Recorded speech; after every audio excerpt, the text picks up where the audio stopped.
went 20 minutes over into questions and answers, and there were still plenty of people that had questions. So we want to get started right on time tonight. I want to thank the Ottawa County Board of Commissioners and the Ottawa County Planning Commission for giving us the opportunity to sponsor this. I believe I only saw one county commissioner here, and that was Dennis Van Dam. Dennis got his hand raised. Are there any other county commissioners here tonight? And I know we've got at least one planning commissioner. Add two. Roman is here. Hi, Roman. Roman Wilson and Adam Kantrovich. Adam's back in the corner there. Both of them served on the subcommittee from the Planning Commission that got this seminar going. We have received a fair amount of criticism over the speakers we invited here tonight. This past summer, what we had was kind of a point-counterpoint. We had anti-fracking position, and we had pro-fracking, and then Adam, we kind of consider right in the middle since he works for the state. But in any event, out of that seminar, there were still a host of questions that were asked that had maybe been answered. So what we did as a committee is we've got a little bit of a different structure tonight. We came up and listed all of the questions that we thought were kind of burning in the public's mind. And then from that, we determined that we needed certain types of speakers to help address those questions. So tonight, we're really trying to have a factual, straightforward overview of how fracking works. So what was the criticism all about? Some information about lawsuits, how we compare to other states, and just, getting answers to those questions without a lot of opinion. So, who we invited here tonight, we got a panel of three, and I just want to introduce them and give you a little bit of their background. I will start by noting that both Amy and Jay are members of the Michigan Oil and Gas Association. They are both Ottawa County landowners. They live and participate in the community here, and we know that their interest is with Ottawa County.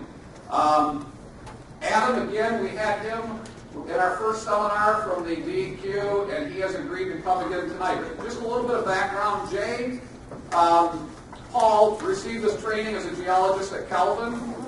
He further specialized in hydrogeology and environmental policy. He's been in the environmental consulting industry for 14 years. He's with Lakeshore Environmental out of Grand Haven. And he, as I mentioned, he's a member of the Oil and Gas Association. I did not realize this until this evening. We've been meeting as kind of a group to kind of go through the questions and what some of the responses might be from a time period and that kind of stuff. But Amy Van Dyke actually has a doctorate degree, which I did not realize. So this is Dr. Van Dyke.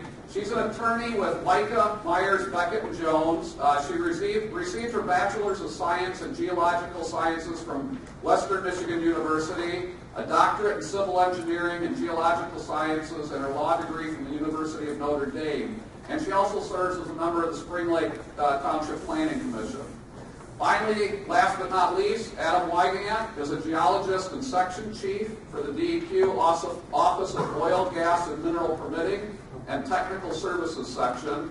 He's responsible for administering the state's involvement in oil and gas, non-ferrous mining, metallic iron mining, dune mining, mineral wells, gas storage, and deep injection wells. And he's been doing this for over 20 years.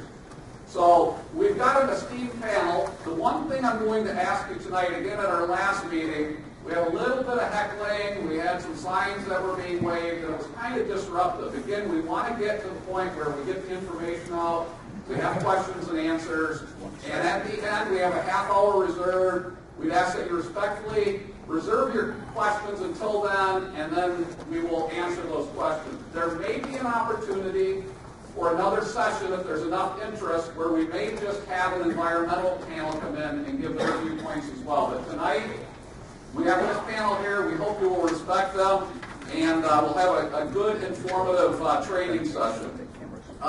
Aaron Bodmile from my staff will be asking questions of the panelists. You will see the questions up on the screen. One or more panelists may answer the question. They will have some slides that go along with it, and we will go from there. we have a tight schedule, so without further ado, we are starting the seminar with a 6-minute video. It's the clearest video I have seen that explains hydraulic fracturing. Again, this comes from the Oil and Gas Association, Marathon Oil. It does have a little bit of commentary, but it's about as factual as I have seen, just explaining how this process works. So, Aaron, without further ado, we'll start, and then we'll get into the questions and answers.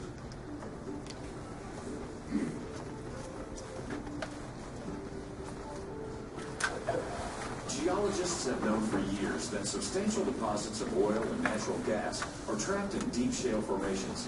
These shale reservoirs were created tens of millions of years ago. Around the world today, with modern horizontal drilling techniques and hydraulic fracturing, the trapped oil and natural gas in these shale reservoirs is being safely and efficiently produced, gathered, and distributed to customers. Let's look at the drilling and completion process of a typical oil and natural gas well. Shale reservoirs are usually 1 mile or more below the surface, well below any underground source of drinking water, which is typically no more than 300 to 1,000 feet below the surface. Additionally, steel pipes, called casing, cemented in place, provide a multi-layered barrier to protect freshwater aquifers. During the past 60 years, the oil and gas industry has conducted fracture stimulations in over 1 million wells worldwide. The initial steps are the same as for any conventional well. A hole is drilled straight down using freshwater-based fluids, which cools the drill bit, carries the rock cuttings back to the surface, and stabilizes the wall of the wellbore. Once the hole extends below the deepest freshwater aquifer, the drill pipe is removed and replaced with steel pipe, called surface casing. Next, cement is pumped down the casing. When it reaches the bottom, it is pumped down and then back up between the casing and the borehole wall, creating an impermeable additional protective barrier between the wellbore and any freshwater sources. In some cases, depending on the geology of the area and the depth of the well, additional casing sections may be run and, like surface casing, are then cemented in place to ensure no movement of fluids or gas between those layers and the groundwater sources. What makes drilling for hydrocarbons in a shale formation unique is the necessity to drill horizontally. Vertical drilling continues to a depth called the kickoff point. This is where the wellbore begins curving to become horizontal. One of the advantages of horizontal drilling is that it's possible to drill several wells from only one drilling pad, minimizing the impact to the surface environment. When the targeted distance is reached, the drill pipe is removed, and additional steel casing is inserted through the full length of the wellbore. Once again, the casing is cemented in place. For some horizontal developments, new technology in the form of sliding sleeves and mechanical isolation devices replace cement in the creation of isolations along the wellbore. Once the drilling is finished and the final casing has been installed, the drilling rig is removed, and preparations are made for the next steps, well completion. The first step in completing a well is the creation of a connection between the final casing and the reservoir rock. This consists of lowering a specialized tool called a perforating gun, which is equipped with shaped explosive charges, down to the rock layer containing oil or natural gas. This perforating gun is then fired, which creates holes through the casing, cement, and into the target rock. These perforating holes connect the reservoir and the wellbore. Since these perforations are only a few inches long and are performed more than a mile underground, the entire process is imperceptible on the surface. The perforation gun is then removed in preparation for the next step, hydraulic fracturing. The process consists of pumping a mixture of mostly water and sand, plus a few chemicals, under controlled conditions into deep underground reservoir formations. The chemicals are generally for lubrication, to keep bacteria from forming, and help carry the sand. These chemicals typically range in concentrations from 0.1 to 0.5% by volume, and help to improve the performance of the stimulation. This stimulation fluid is sent to trucks that pump the fluid into the wellbore and out through the perforations that were noted earlier. This process creates fractures in the oil and gas reservoir rock. The sand in the frac fluid remains in these fractures in the rock and keeps them open when the pump pressure is relieved. This allows the previously trapped oil or natural gas to flow to the wellbore more easily. This initial stimulation segment is then isolated with a specially designed plug, and the perforating guns are used to perforate the next stage. This stage is then hydraulically fractured in the same manner. This process is repeated along the entire horizontal section of the well, which can extend several miles. Once the stimulation is complete, the isolation plugs are drilled out and production begins. Initially water and then natural gas or oil flows into the horizontal casing and up the wellbore. In the course of initial production of the well, approximately 15 to 50% of the fracturing fluid is recovered. This fluid is either recycled to be used on other fracturing operations or safely disposed of according to government regulations. The whole process of developing a well typically takes from 3 to 5 months, a few weeks to prepare the site, 4 to 6 weeks to drill the well, and then 1 to 3 months of completion activities, which includes 1 to 7 days of stimulation. But this 3 to 5 month investment can result in a well that will produce oil or natural gas for 20 to 40 years or more. When all of the oil or natural gas that can be recovered economically from a reservoir has been produced, work begins to return the land to the way it was before the drilling operations commenced. Wells will be filled with cement and pipes cut off 3 to 6 feet below ground level. All surface equipment will be removed, and all pads will be filled in with dirt or replanted. The land... So that video gives you kind of a technical overview of how this process works. And again, it's one of the best we've seen and we were able to find to show exactly what happens underground. So I'm just filling in here until you get ready to ask your first question. If you are here getting Michigan Citizen Planner credits, the forms are on the back table here. You can fill those out during the break or before you leave tonight and get with Aaron, and he can make sure you get the proper credit. So Aaron, it's turned over to you. Okay. Can you guys hear me okay? Is this thing on? Well, I wanted to just reiterate a couple things that the video said, and basically give a fundamental geology stuff. So, anybody in here taking a geology class? Excellent. We're very excited about that. So, one of the main things that I wanted to try to convey, and I think one of the things that's most often misperceived by a lot of people are, how does this get there in the first place, and how does it stay there so we can get it out?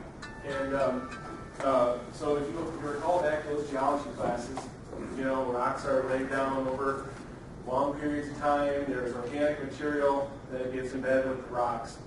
As it gets buried, it gets compressed and it decays. And that decayed organic material is what becomes our oil and gas, right?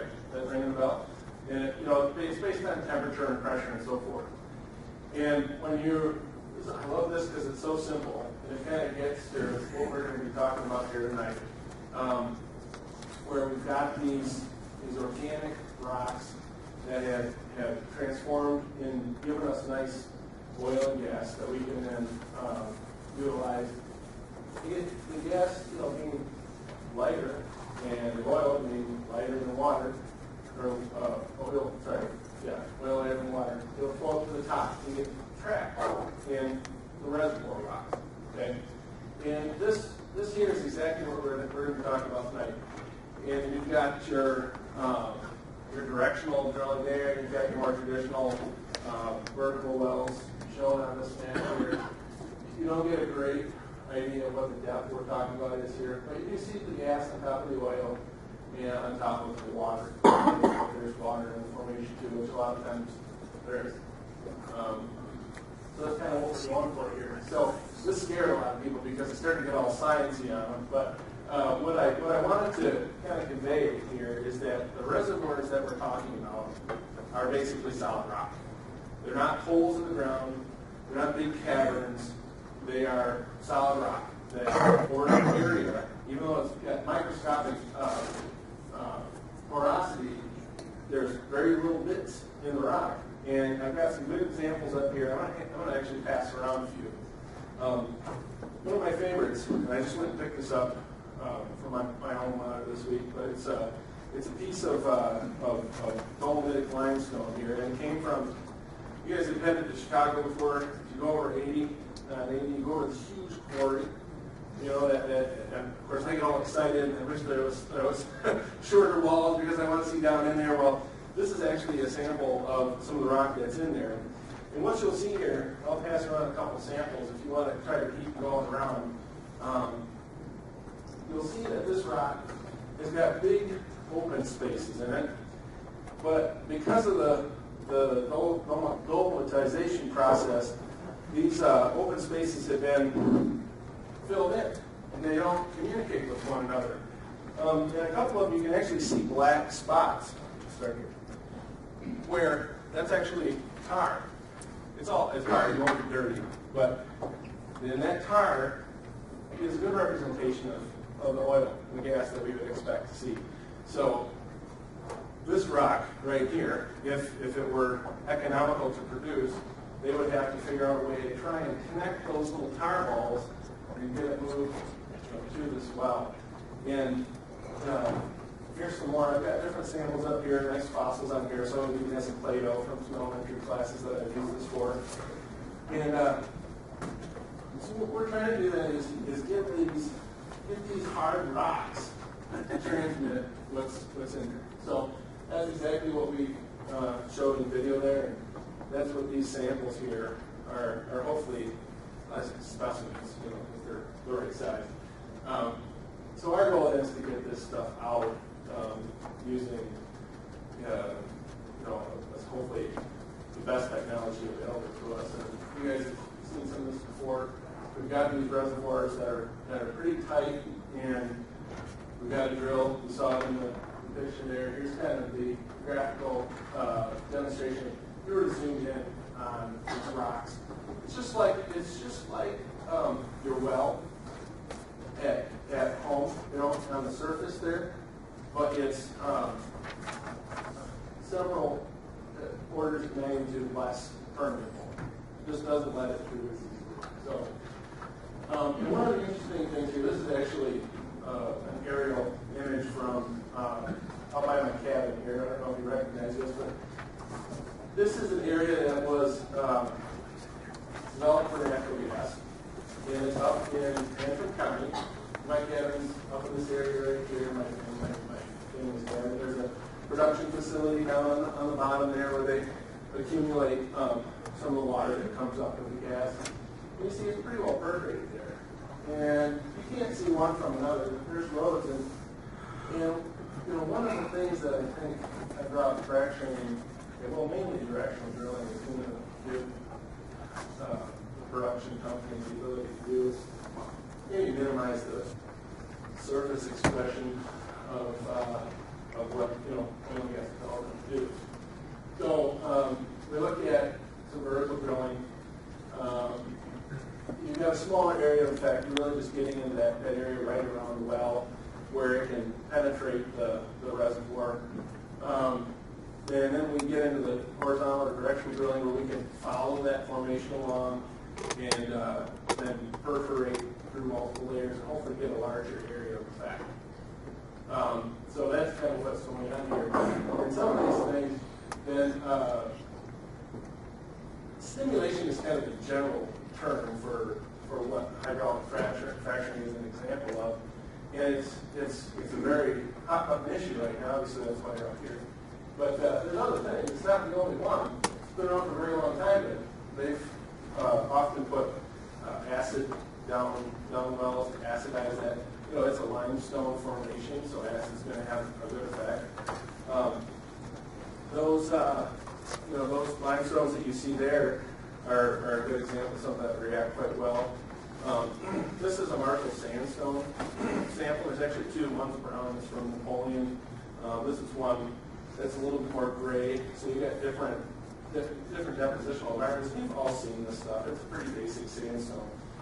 But what's holding this together then is a cement, like a calcium cement that's just gluing together. So you can imagine this is a nice tap rock that's going to be keeping our oil and gas in the ground. And I've got a bunch of this, but if you're interested, all this stuff will be up there in the presentation. Hopefully, you guys are on this. this is a piece of the Antrim shale that I found up north on a field trip, and looks just like a shale, so I'll pass it around too. It'll go with the dark piece of the Marshall. And then there's this sample here too of the Marcellus shale, which you probably have all heard of. So these stimulation methods are kind of what we're here to talk about. And then, like the video said, you're going down through, in this example, this is from one of the state's handouts here, which I have an example here, hydraulic fracturing oil and gas wells in Michigan, where you're going down, and they're going to Butte County here. We're going to talk more about this later, so you'll see this again in different forms. But in this case, about 9,000 feet. And this is more towards the middle of the state, and it's going to be at its depth there. And you'll see they talk a little bit again about the multiple casings to case off the glacial drift aquifer. We've got other aquifers in there. There you go. Probably not kind of familiar with the Marshall Sandstone aquifer, and that's very relevant to us. So we're going to case off all the freshwater aquifers. That's what the goal of this is. We'll get into some more questions. You'll see a lot of these again.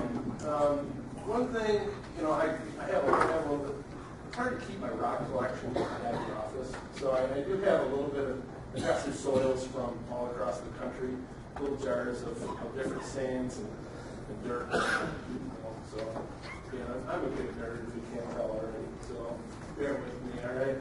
But I did include here a couple of trays that I'll hand around, and I wanted you guys to kind of get a feel for what we're talking about.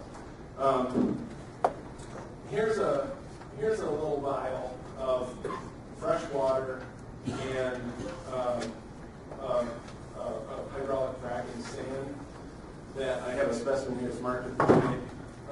This is that 80-20% ratio, roughly by weight right here. So you can play with this a little bit. I'd be fascinated by it. I certainly know some really gets a kick out of it. And then I've also got a variety of what these sands consist of. There's this darker brown one here is resin-coated sand. There's a ceramics in here. Just take a look at these things. And one of the things that I find the most fascinating is how well-rounded it is. Now, it's easy to get well-rounded, spherical when you're manufacturing it, like the ceramics. But my favorite here is this St. Peter's sandstone. It's really white. Iowa, Wisconsin, you can find this stuff. It's so white, and if you look at it real close, you'll just see how well-rounded it is. It's a really mature sand. It's been tumbled around a lot. So I get really excited about that. I can't, because I'm a geologist. But so again, the stimulation of rock formation. We're in there. We're going to try and pop these rocks apart. These reservoir rocks. Try and create artificial pathways to move. When they do that, that sand crops it open, and when the pressure goes away, hopefully it leaves easier pathways for the gas and liquids to come out. This is an example of a cherry limestone right here. That should be nice, but I like it because if you look at this, it's massive. And similar samples up here, there's no porosity in this rock. Well, to your eye, but by golly, this is a reservoir rock, and that's, I think, to me, pretty fascinating. Starting to be fascinated by these things. So you've all seen this 99.5% number, and you've got a 99.9% pure sample of it floating around here, which is water and sand. And you'll see if you shake that vial, how hard it is to keep that sand, up in the water. So that's part of what they use the additives for. And try and keep it in suspension. There's some soaps there to make sure it doesn't get the word around the office is goober. There's too much goober in there from the oil, from the waxes, and paraffins that are in the formation itself. Trying to keep that stuff moving. And so that's what some of these are here in that water. So we're going to talk a lot more about this later. But we're talking about, I specialize in hydrogeology. I do groundwater cleanups. I work on trying to resolve our ongoing battle between using it, not abusing it. That's kind of my life's mantra. That's not the two, apparently. But that's really what we try and do. And so you got to talk about water. It's a precious resource, and they use a good deal of water. But we'll talk about this a little bit later. You got to temper that with what other industries use and this cost-benefit analysis here. I think for every person in this room, they're going to have a different cost-benefit analysis. So in Michigan here, let's focus our conversation on Michigan for now, because I think we've got a really good understanding of what we're dealing with here. And those Antrim wells, they're relatively shallow, relatively simple. They don't take as much water. So you're looking at about 50,000 gallons there. In Michigan, they call it high volume hydraulic fracturing when it exceeds 100,000 gallons. And I get the feeling, and my studying in this, is if you hit that number, you're gonna get over it pretty quickly there. And I think we've been a little bit proactive in the state. Let's insert a little bit of commentary there, because when you're looking at the information since around 2011 that oil and gas people have to submit to the state, which I think you're going to talk about how it's going to be codified in law, reporting quantities, sources, and monitoring that water use there. And again, this adverse resource impact, ARI, the idea that you're not going to be permitted to cause harm. And that's very key. That's key in every industry that wants to use water. So, some of these high volume, they're typically up to about 750 gallons. So, when I do geology, I'm never here in this tab. I'm on site with the geologist in the trailer. I think they call them company man trailers. And that's just what they are. The geologists in there, they're reading rock chips that are coming up with the drilling mud. Oh, by the way, if you look in there, there's a really flowery, I don't have another sample here, but there's a really flowery, this is some really flowery substance in there. And that's dry bentonite quick gel. That's what the foundation of drilling mud is. So when this is mixed with a lot of water, fresh water, and it drills up chunks of rock that comes up to the trailer, that's where the geologist is reading that. Then in a production facility, my job's a hydrogeologist, not a petroleum geologist. That's the petroleum geologist's job. But if they're going to put a production facility out here, I typically come in and I actually sample. I do what's called a hydrogeological study, and I actually sample the groundwater at a site where they're going to put in tanks. And that's done as a monitoring step to make sure that if something were to leak out of the tank, get into the liner, which is a thick, heavy plastic liner, and somehow manage to make it through that, we wanted to have baseline of what the water's like at the site. And this is very old. This is common practice, so I need to determine the depth of ground, shallowest groundwater, direction of its flow, and then install permanent monitoring wells that are actually hydraulically down gradient of where those tanks are.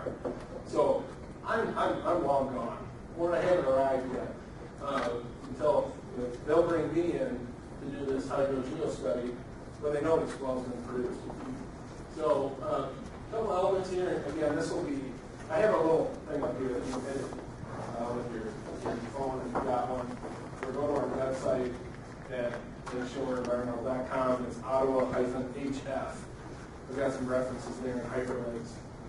So I got a lot of these images, well, from Google, of course, I'm product image generation, but I got a lot of these images too from this hydraulic fracturing of oil and gas wells in Michigan publication. The University of Michigan, believe it or not, put out a pretty good series of reports on this very topic.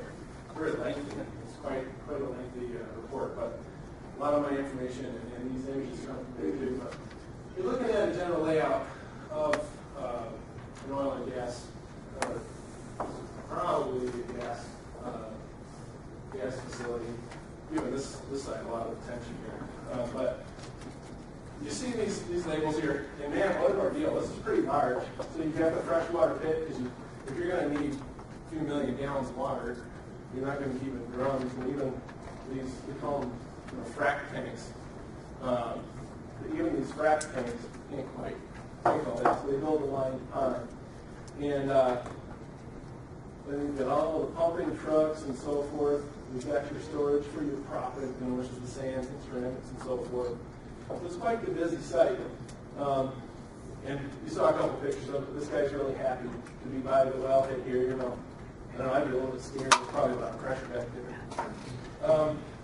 So that gets pumped in, and once that stimulation is done, the water flows back out.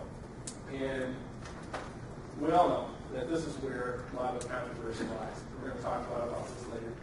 But you're going to have a mixture of a variety of things. You're going to have some water that's coming back, some of the stuff that you put in the first place is coming back. Hopefully none of the sand is coming back.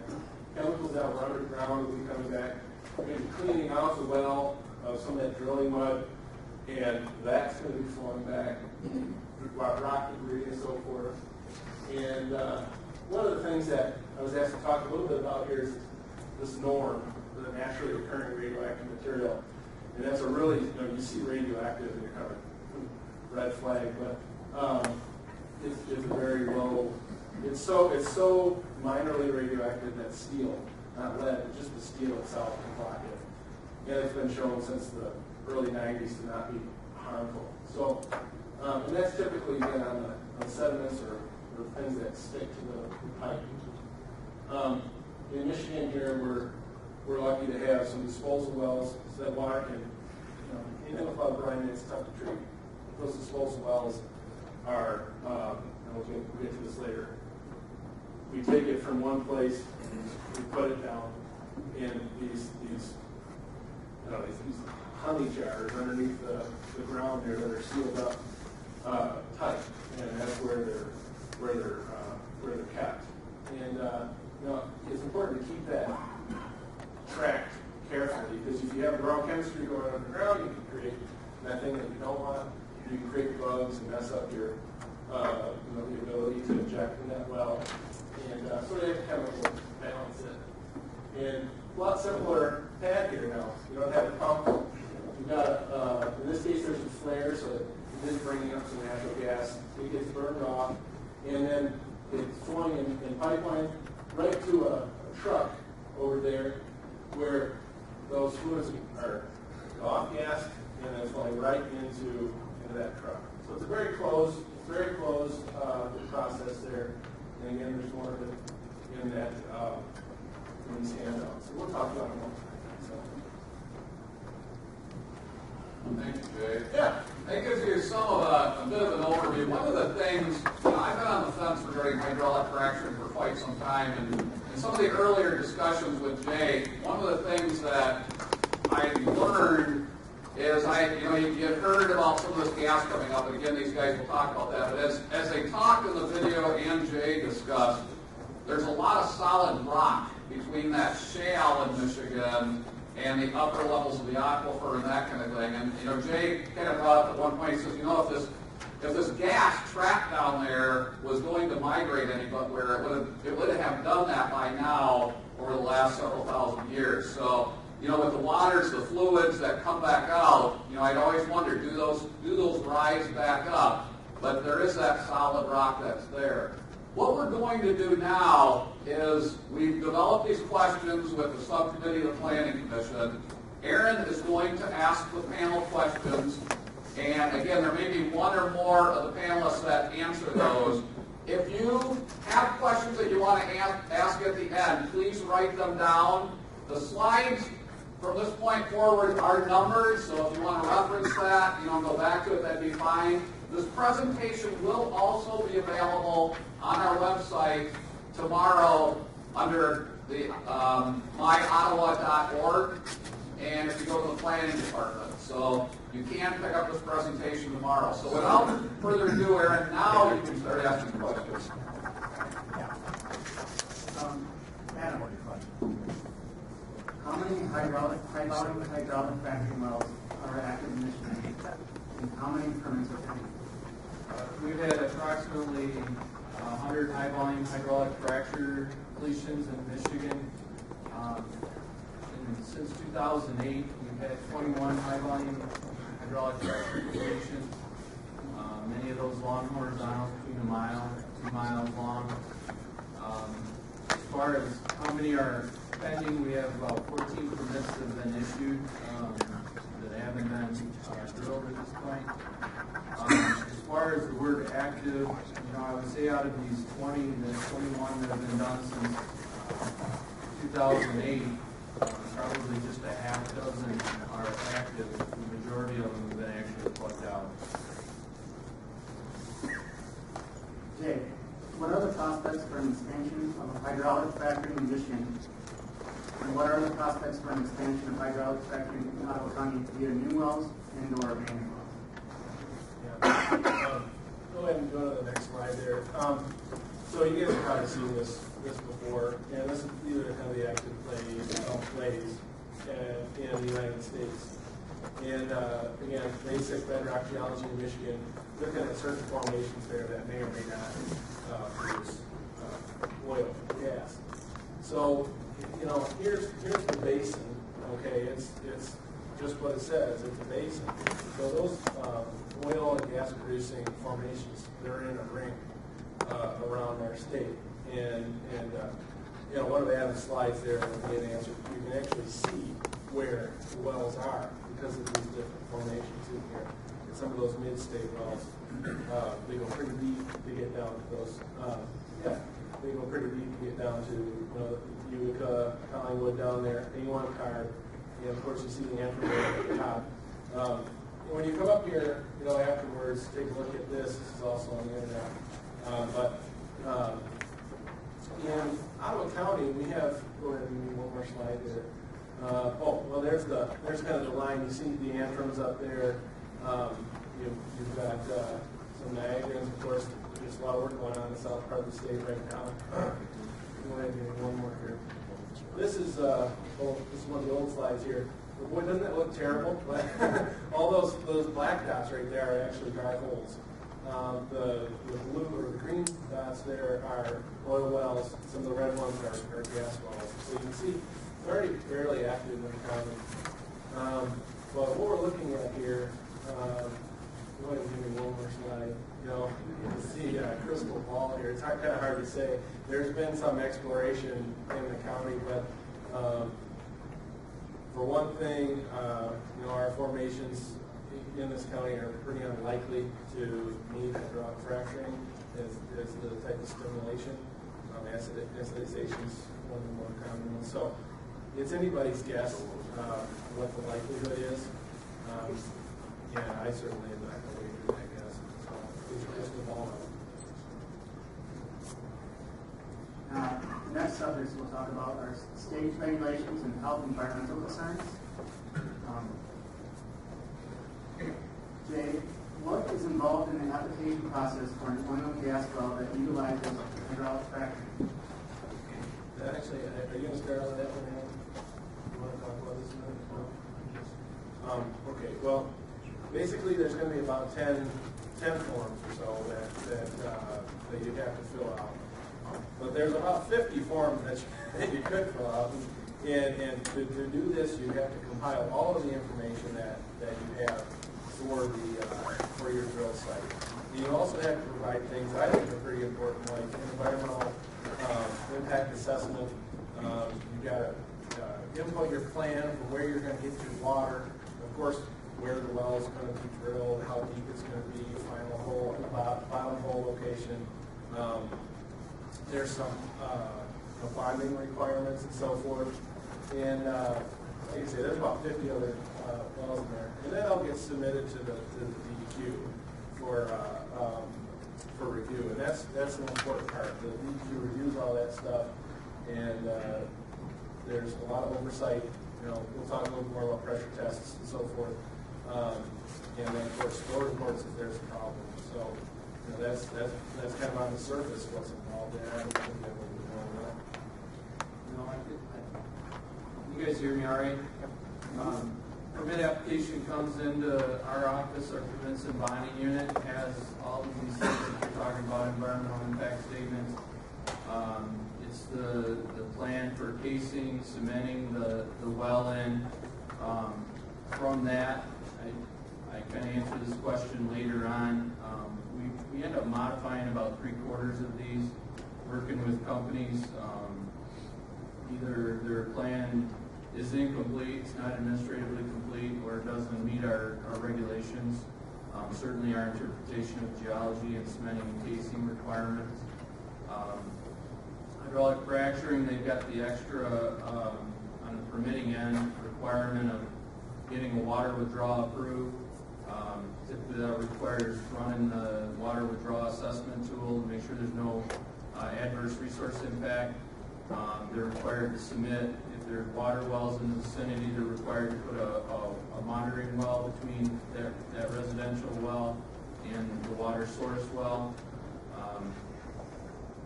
So I think that kind of covers it. If there is an adverse impact indicated, we'll get into this more. We work with the company on a site-specific review, or if our office believes that there's some additional concerns and we want some aquifer yield tests, we can have those run. We do an area of review around as wells with the company. So if there's problems in other adjacent wells, we can have them change their drilling plans. So that's kind of what goes on in the initial permitting stage, in addition to our field folks going out and doing the actual on-site review conditions out there for wetlands, vegetation impacts, and so Amy, how do the Michigan siting well regulations differ from regulations in other states? Well, initially, I just want to make an introductory comment. I don't pretend to know all regulations. You guys hear me? No. Is it on?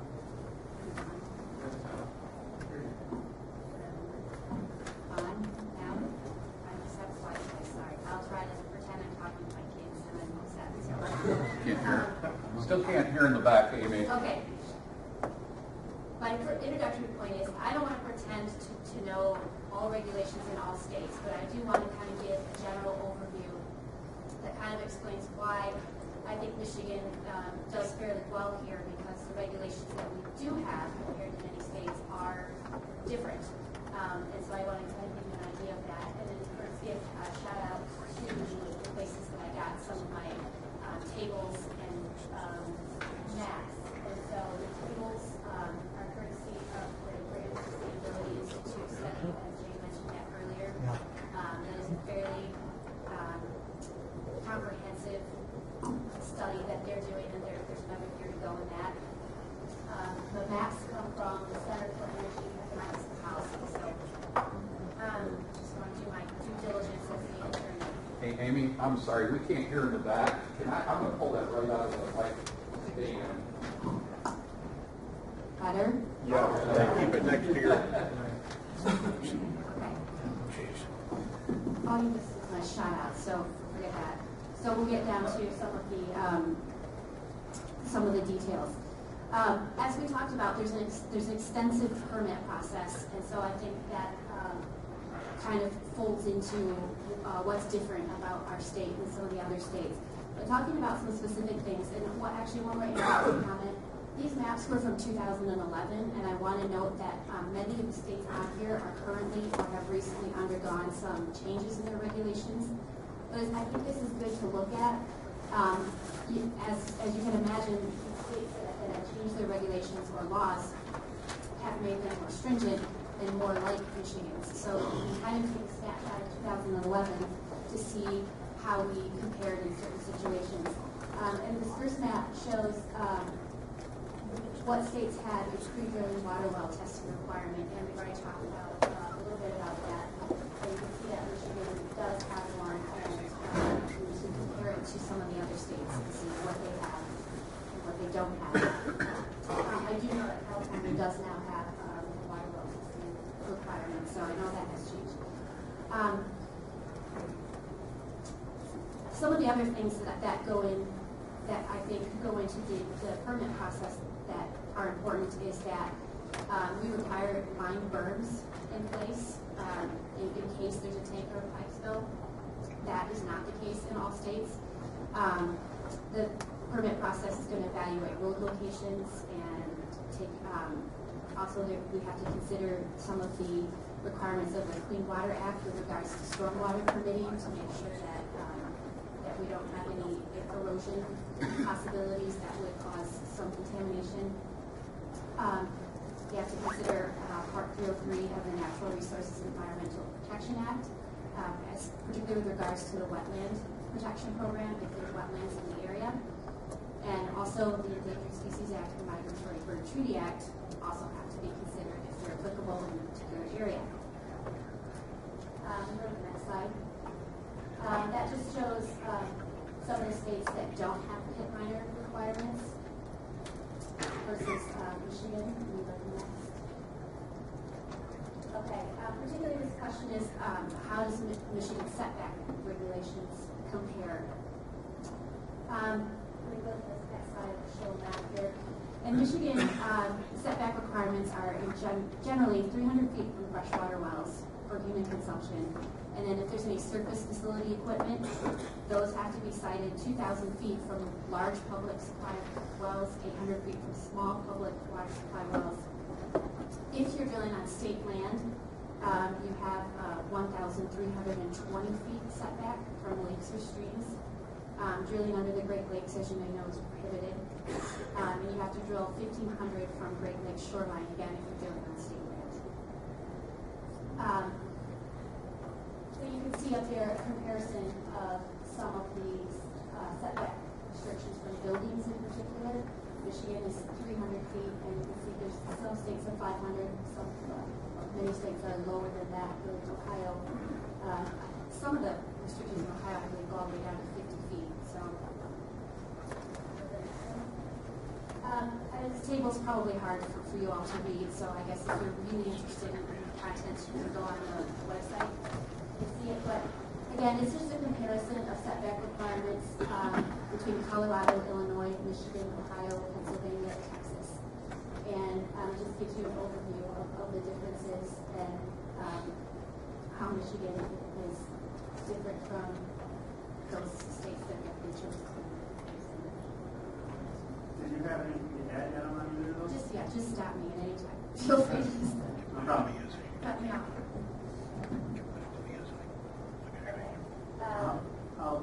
This is Amy.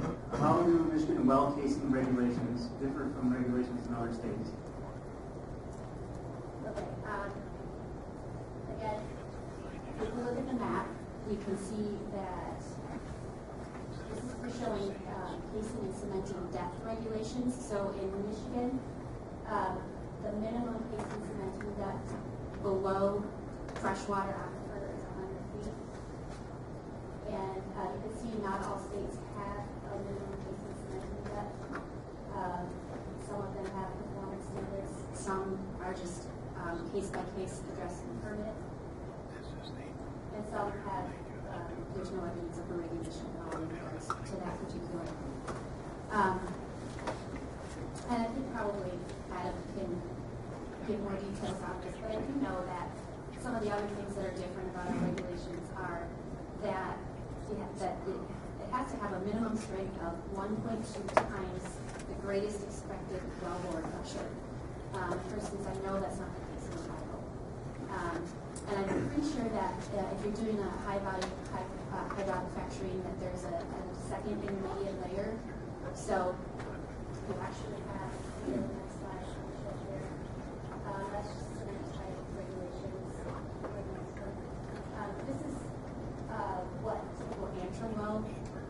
casing would look like, a cross-section. If you remember, Antrim Wells, that was a fairly shallow layer. Go to the next one, you see a cross-section of Utica Collingwood, cross-section of that casing. And that was the one, if you recall, was down several thousand feet. And so the pressures are going to be higher, and so the DEQ requires a fourth casing layer. So there's quite a bit of steel and cement that by the time that's going to be in the aquifer area protecting that area. Anything else you want to add on the casing? Okay. And how do hydraulic fracturing chemical disclosure regulations differ? Michigan's regulations differ from regulations in other states. Again, that's a table that we're probably not going to be able to read. We've got some things that will be changing about this, and Adam's going to talk a little bit about that later. We've got some proposed rules and some proposed laws that we'll have to see what happens with them. But there has been something called a special instruction that has been issued that requires operators of high-volume hydraulic fracturing wells to submit a material safety data sheet for each chemical additive in the hydraulic fracturing fluid used. One thing that is not necessarily unique to Michigan, but is of note, is that the federal government regulates diesel fluids. I know that's kind of one of the big hot button issues is diesel fluid, diesel gasoline being used. So what has happened recently is that the federal government regulates the use of diesel fluids under the Safe Drinking Water Act. And so since May of 2012, you have to apply for a specific permit if you're going to be using diesel solids in your fracking fluid. And it's my understanding, and correct me if I'm wrong, but that since then, no Michigan well operators have applied for such a permit. So I think that means they're going away from using diesel solids as part of their fracking fluid. Like I said, Adam will talk a little bit about the new proposed rules, which kind of incorporate the special instructions. The new proposed legislation would require publishing the information about the chemicals in the fracking fluid 60 days in advance of approval of a permit and allow public comment. That's in the fairly early stages. I think it's in a committee at the House level. So we just have to wait and see what happens with that. And the map gives us a better idea of how that would compare. So you see the orange states have no evidence of any regulation regarding disclosure of fracking, of the chemicals in fracking fluid.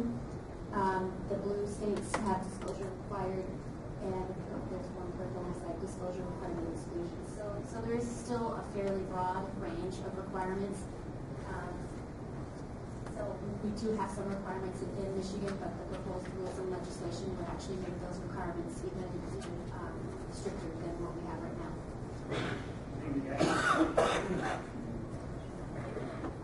Amy, how do Michigan flowback water handling regulations differ from other regulations in other states? In general, this is actually an easier one to answer. All the fracture fluid in Michigan must be contained in pipelines and steel tanks. There are other states that allow you to store them in a lined pit. And that's where a lot, and we'll talk about this a little bit more later when we talk about the case law. That's one area where a lot of problems are happening is that the fluids are being kept in these lined pits, but they're in certain instances the liners have tears or leaks, and so that has been allowing for the flowback fluid to then drain into the soil and potentially into an aquifer. So that's one big difference is that we don't allow that in Michigan. They have to go contained in a pipeline and steel tank, and then they're, and we'll get there in a second, but then they have to be taken to an injection well.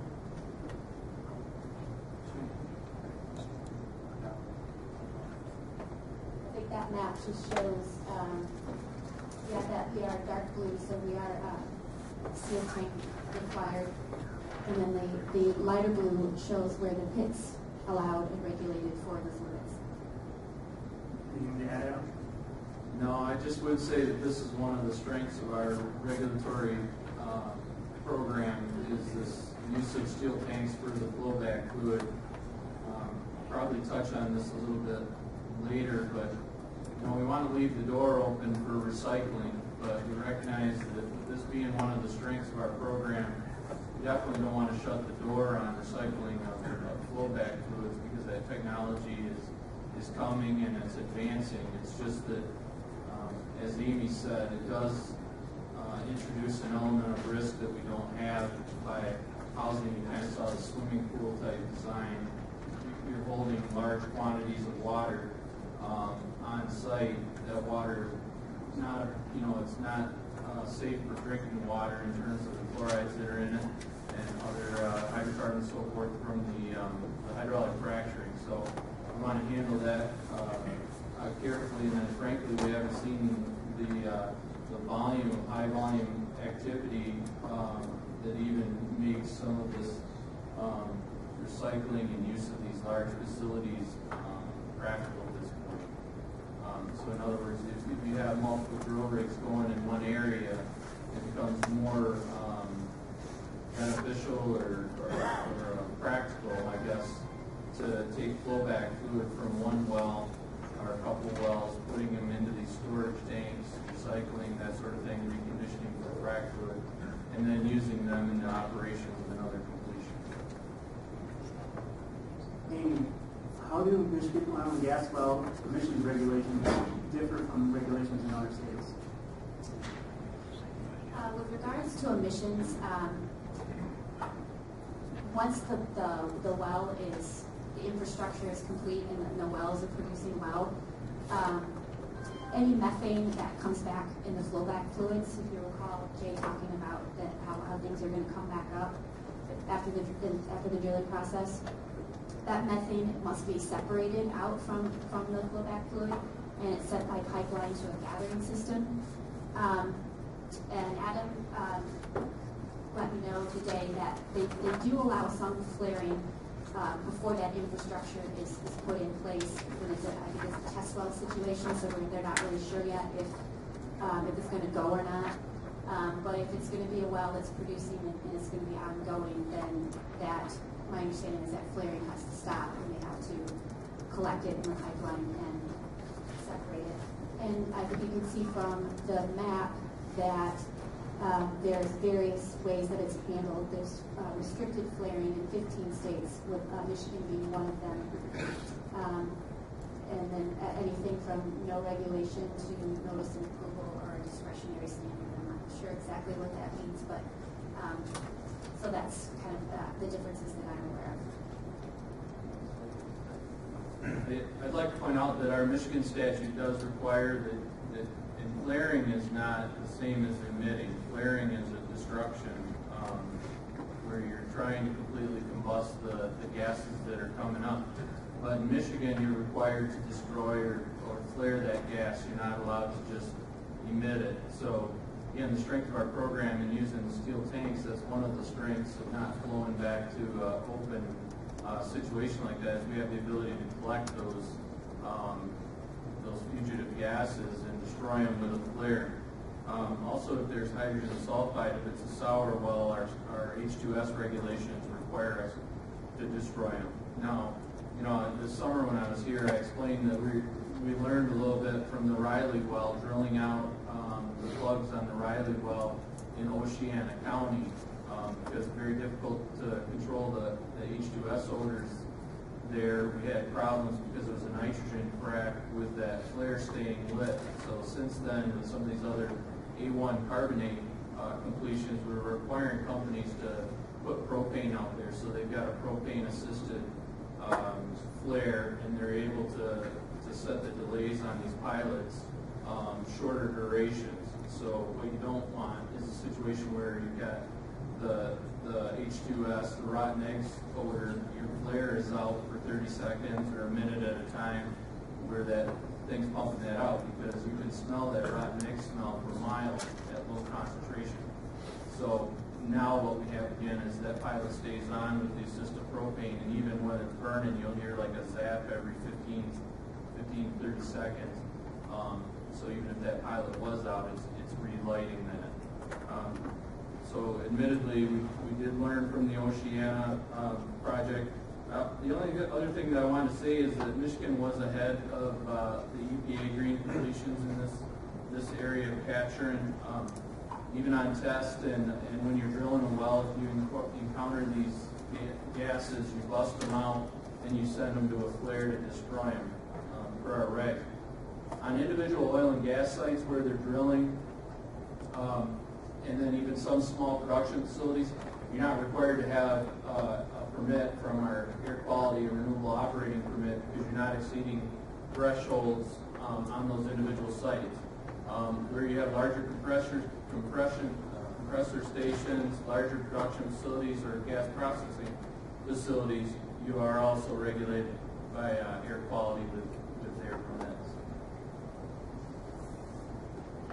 Adam, how do Michigan flowback water disposal regulations differ from regulations in other states? Well, I think Amy covered that pretty well. The strength of ours is going back to these steel tanks, and I already jumped into the pros and cons, but just to give you an idea of sort of the water cycle here. When a company drills a well and they get ready for a hydraulic fracturing, in this upper left-hand corner, they're going to drill an on-site well. We require a check valve in there. They store that water in those open freshwater pits or in frac tanks. It's used, it goes down with shown there in blue in the lower right-hand corner as a frac stack. It's going down, it's being injected into the formation, propagating these fractures in the formation. And then they shut in the well, and later they come out and they drill these plugs back out, and they begin to flow back the well. And they get a slug of water that unloads, and that's typically called flowback fluid. So in the short term, what we're seeing in Michigan is getting about 20-25% fluid come back fairly shortly, and then over the life of the wells, some of that water continues to come back. Our program does require that those go into steel tanks and are disposed of down a Class 2 injection well at this time. Can you add? Just a couple things. I just wanted to note that Michigan regulations do go above the EPA standards for injection wells, and for an injection well requires that the well must inject into a formation that is isolated from freshwater strata by an impervious confining formation. So that's actually a little bit more stringent than the EPA standards. And also there are 1,460 of these injection wells active in Michigan, whereas in Pennsylvania they have 5.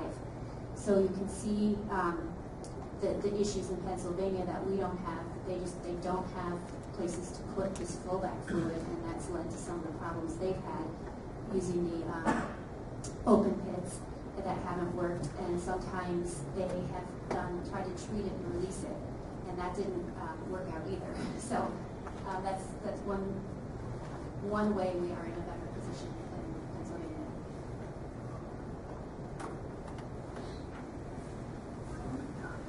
How do Michigan's hydraulic fracturing water usage regulations differ from regulations in other states? Well, we touched on this a little bit already. One of the issues is that we do have the permit process that has to happen for anything over 100,000 gallons. And I'm sure Adam can talk in detail about how that works. I do have some slides that touch upon that as well. You can see that is different than a lot of other states. Or some states may require a permit, but it's varying amounts.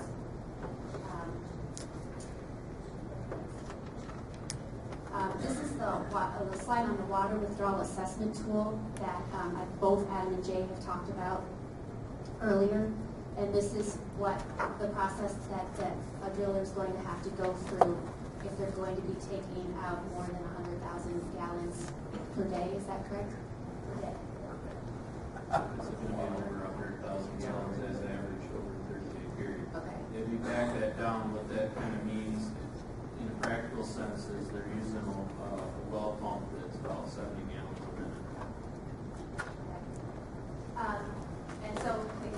correct me, but my understanding of this tool is that that one of the purposes and one of the things that it does is it identifies situations that are where you're in the clear, where you're not going to, there's no chance of putting undue stress on the environment. For all other situations, it will also identify all other situations, and in those situations there are additional there's an additional process that the DEQ will put you through before you can actually go forward. And I will defer to Adam to talk in detail about that. We go to the next slide.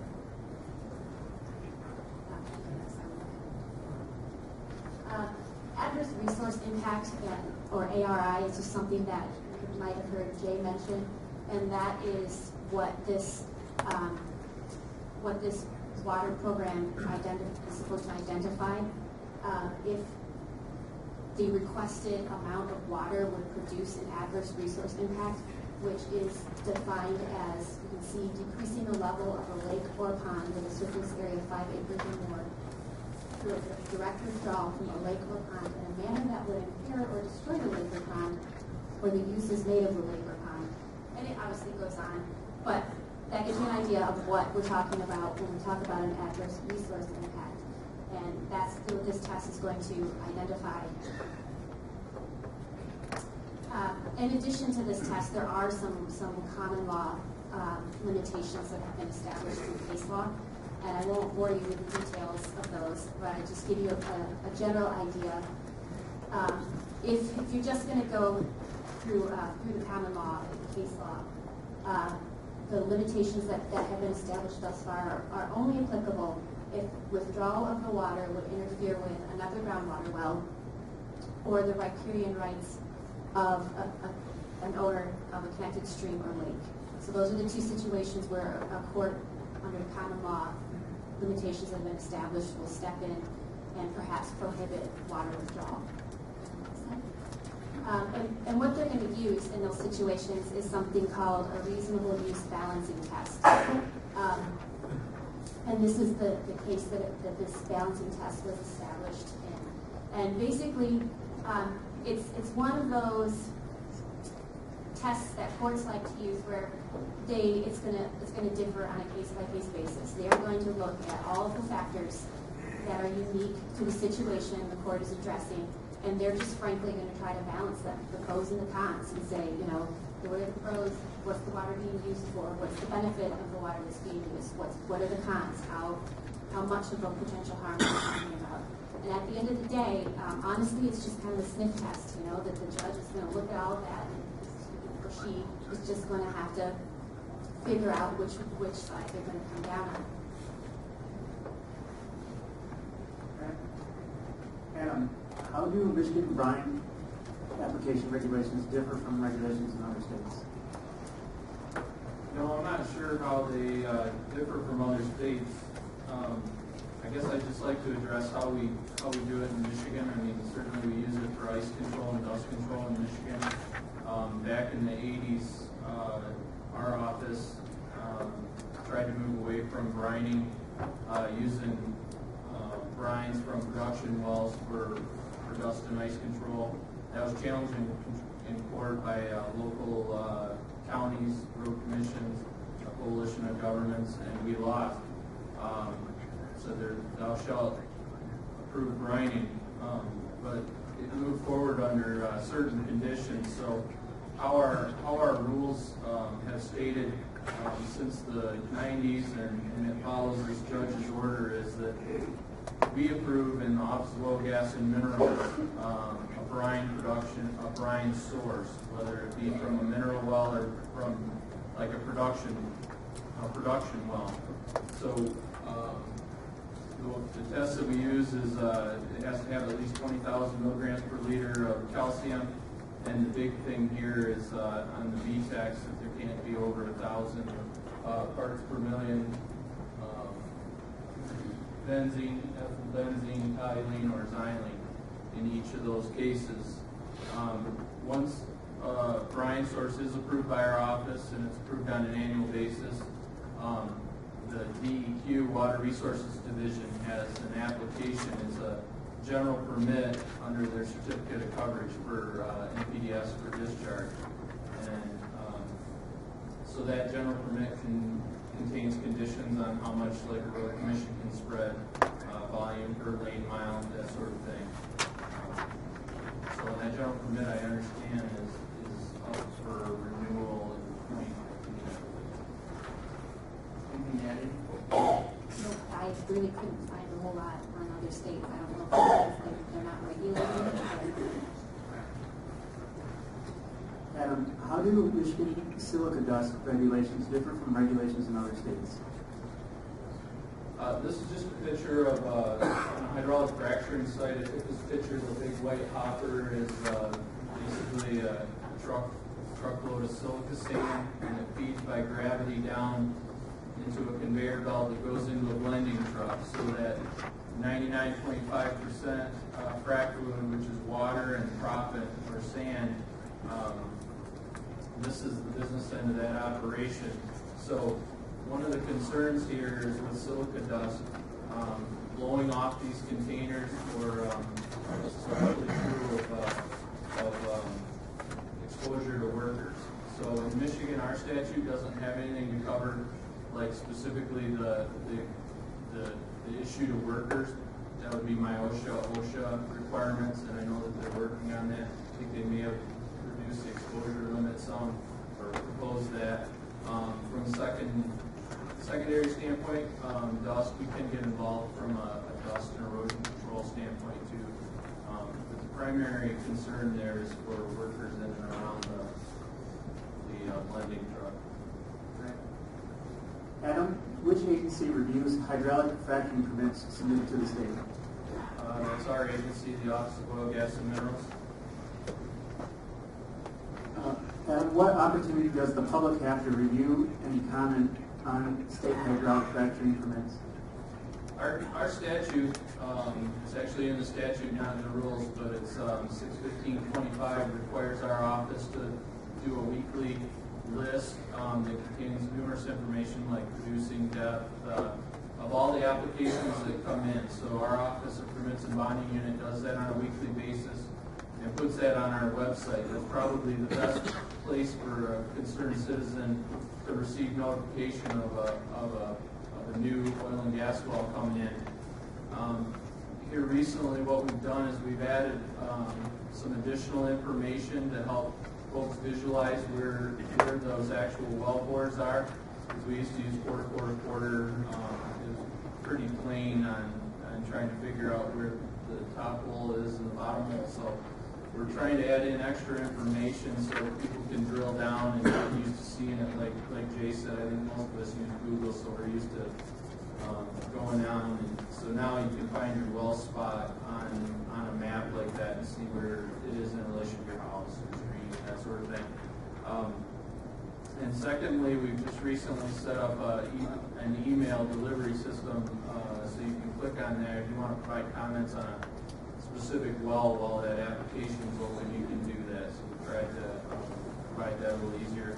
The county clerk gets a notification of oil and gas well, and then what we've heard kind of loud and clear from legislatures and from communities over the past year is that townships is where the action is. Township supervisors and clerks are the ones that people call a lot of times. No offense to the county planners, but township supervisors like to be in the know. So we've made a commitment now. We've worked with the Michigan Township Association, our office has, and we're going to go ahead and commit to making sure that those townships are notified whenever there's a permit application that comes in as well.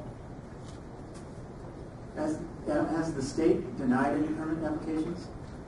I checked with my permits and bonding unit supervisor. That we denied one permit in the last year, and we have denied permits over time, which kind of surprised me a little bit because DEQ gets blasted a lot of times because our actual denial rate is very low. But the rest of that story is that, in all of our divisions and offices, we work hard with the regulated community on their projects to make sure that they're in compliance with our regulations. So, as I said, we would ask estimate that about 3/4 of the applications that come into our office don't end up getting permitted how they came in, and it's just because a myriad of reasons, but educating folks on our rules and our geology.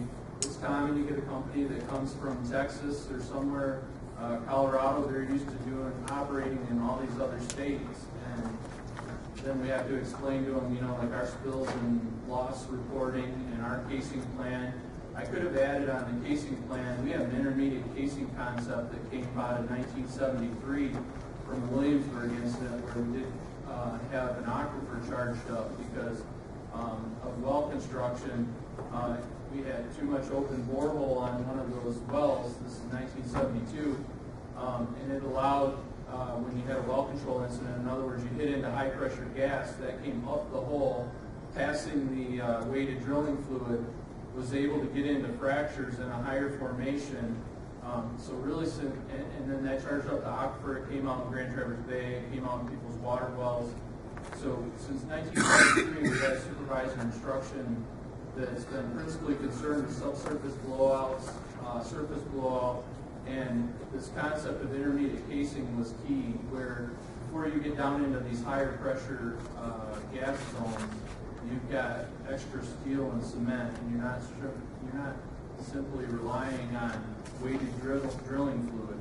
So in other words, the weight of the drilling fluid is overbalanced and expected to hold down any pressure that you encounter. Well, if you get that wrong, that gas bubble can come up whole and mix into formations, which really is the number one point of our program, is to prevent the mixing of those fluids between formations. Adam, what is the state's policy regarding disclosure of permit violations by oil and gas operators? We've got full disclosure.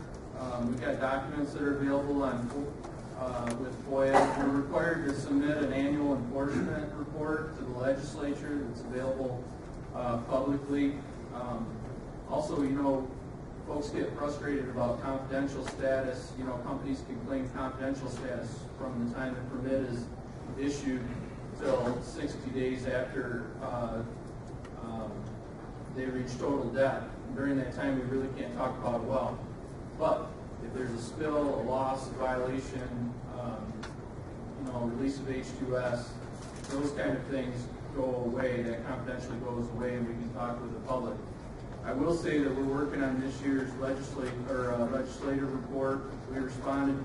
We had about 18,524 inspections. We issued 932 notices of inspection. In other words, I suspect something wasn't quite up to stuff that wasn't addressed immediately. We had 16 violation notices, and we had 13 cases that were escalated for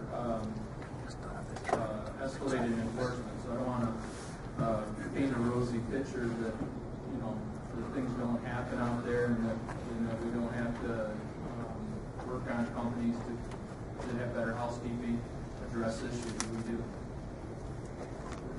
This might have covered this question. What permit violations have occurred in Michigan? I would say spills and losses is our biggest violation, if you will. Michigan requires disclosure of all spills to us. Spills that are larger than 42 gallons require a spill report within 8 hours. Less than 42 gallons, if they clean it up within an hour, they have less reporting requirement, and then in between that they have greater reporting requirements, just not due that exact day. Last year our statistics, from what I understand, were close to 200 spills and losses, so that can be between a cup full of diesel fuel spilled to some barrels of flowback fluid. With respect to other types of violations, I think I noted, wait time on cement. It's important to wait when you cement a well 12 hours to make sure that you don't that you get a good bond between the steel and the formation, and that cement can reach a compressive strength that allows that to be confident without any microannulus or anything happening with that cement. If a company jumps the gun on that in terms of putting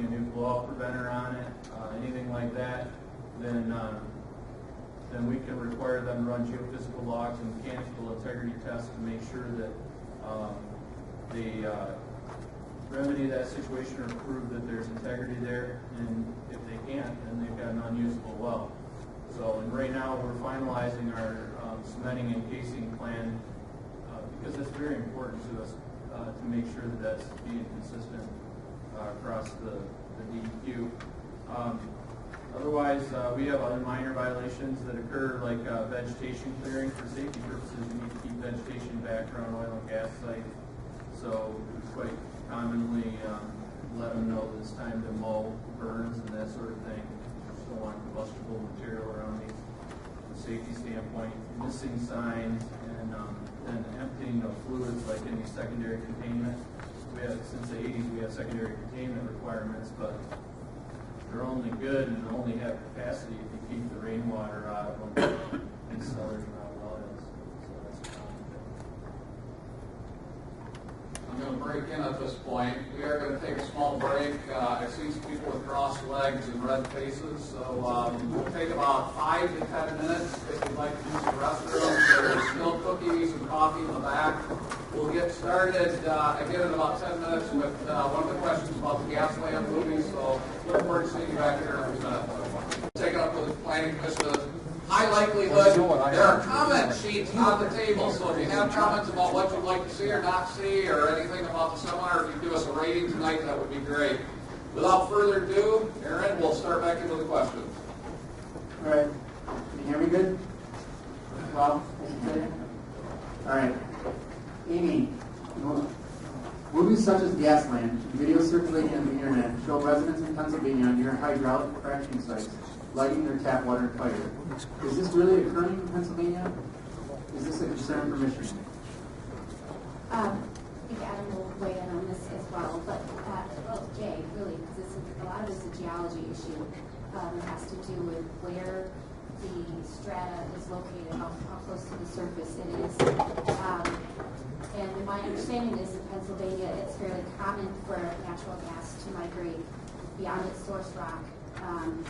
If there's no cap rock to stop it from doing that, it can happen and then come into contact with an aquifer. Just in general, one of the things that I think, sorry, I'm going to have to eat this microphone apparently. One of the things I think for all states to consider is that the most difficult part about these cases is that most of the time there's no baseline measurements. And that's what's really important if you're going to try to tell if hydraulic fracturing affected your water. It would be really great to have a baseline measurement, so if you knew if there was methane in your water to begin with. In Pennsylvania, in a lot of cases, they've had methane there for many, many years.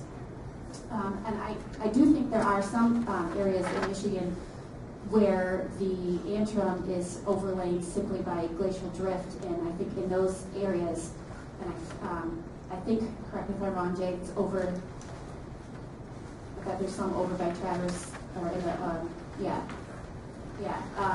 and there have been instances of natural gas getting into the aquifers in that area, because again, you've got a gas and oil bearing shale that is simply overlain by a glacial drift, which is an aquifer, so it's easy for it just to move right into that aquifer.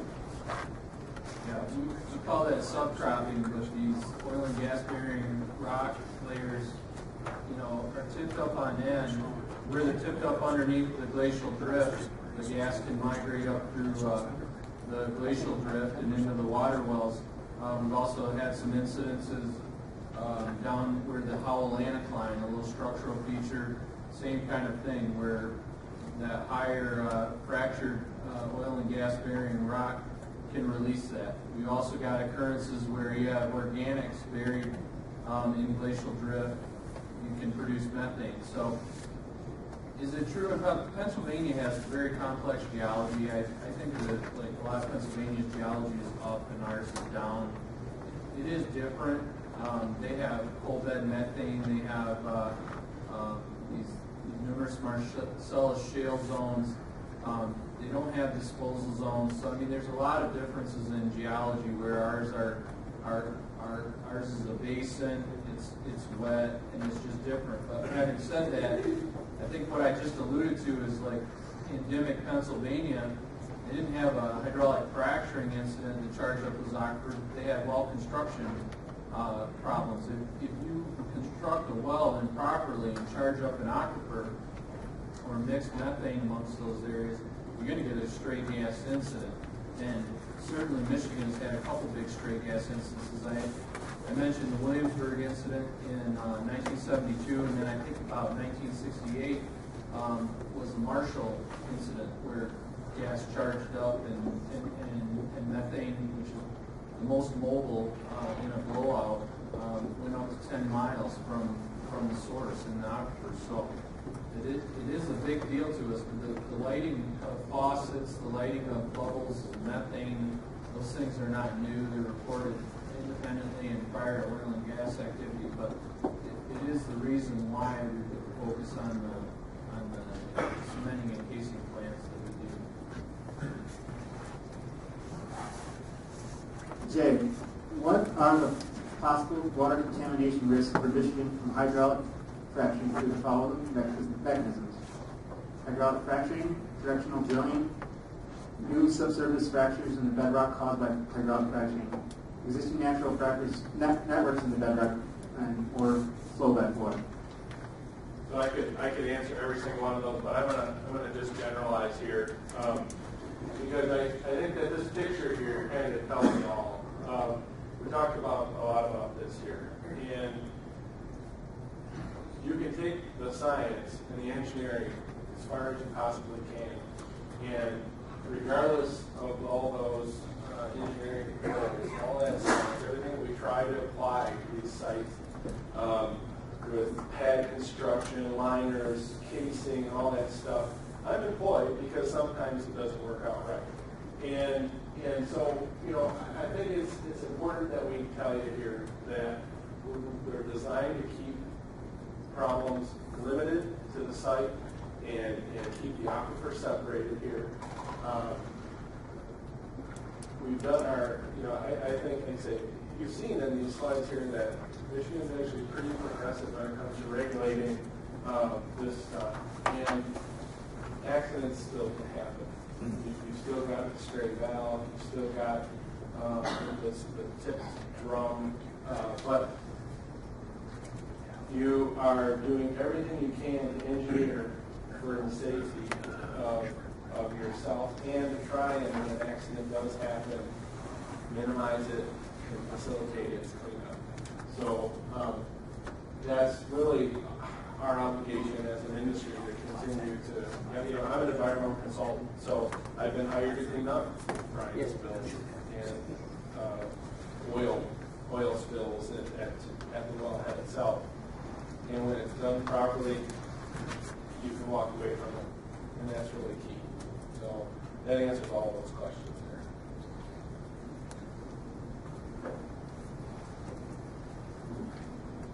Amy, have there been any reports of water contamination as a result of hydraulic fracturing or flowback disposal methods in Michigan or in other states? With regards to other states, I will say yes, and we'll talk about that a little bit more when we get into the case law. And these are reports and allegations, and we haven't really got to the point where any of these cases have been decided, but I'll talk about that a little bit later. As far as Michigan goes, Adam probably has a better handle on that. I personally haven't heard of any reports that of water contamination, but I don't know what comes through his office that I would have no idea about. No instances of water contamination. I'll tell you a little bit. Are you ready to hand that out? All right. Can I go through a couple series of slides? We kind of got the slides a little messed up, but I'll try and give you a tie-in here. We throw around the Utica-Collingwood. This is a Utica-Collingwood thickness map. So to be clear, the Collingwood's not present everywhere in Michigan.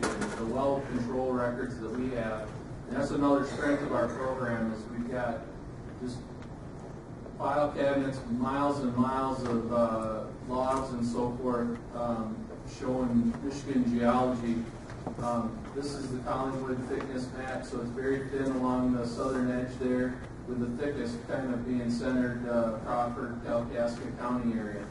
Next slide.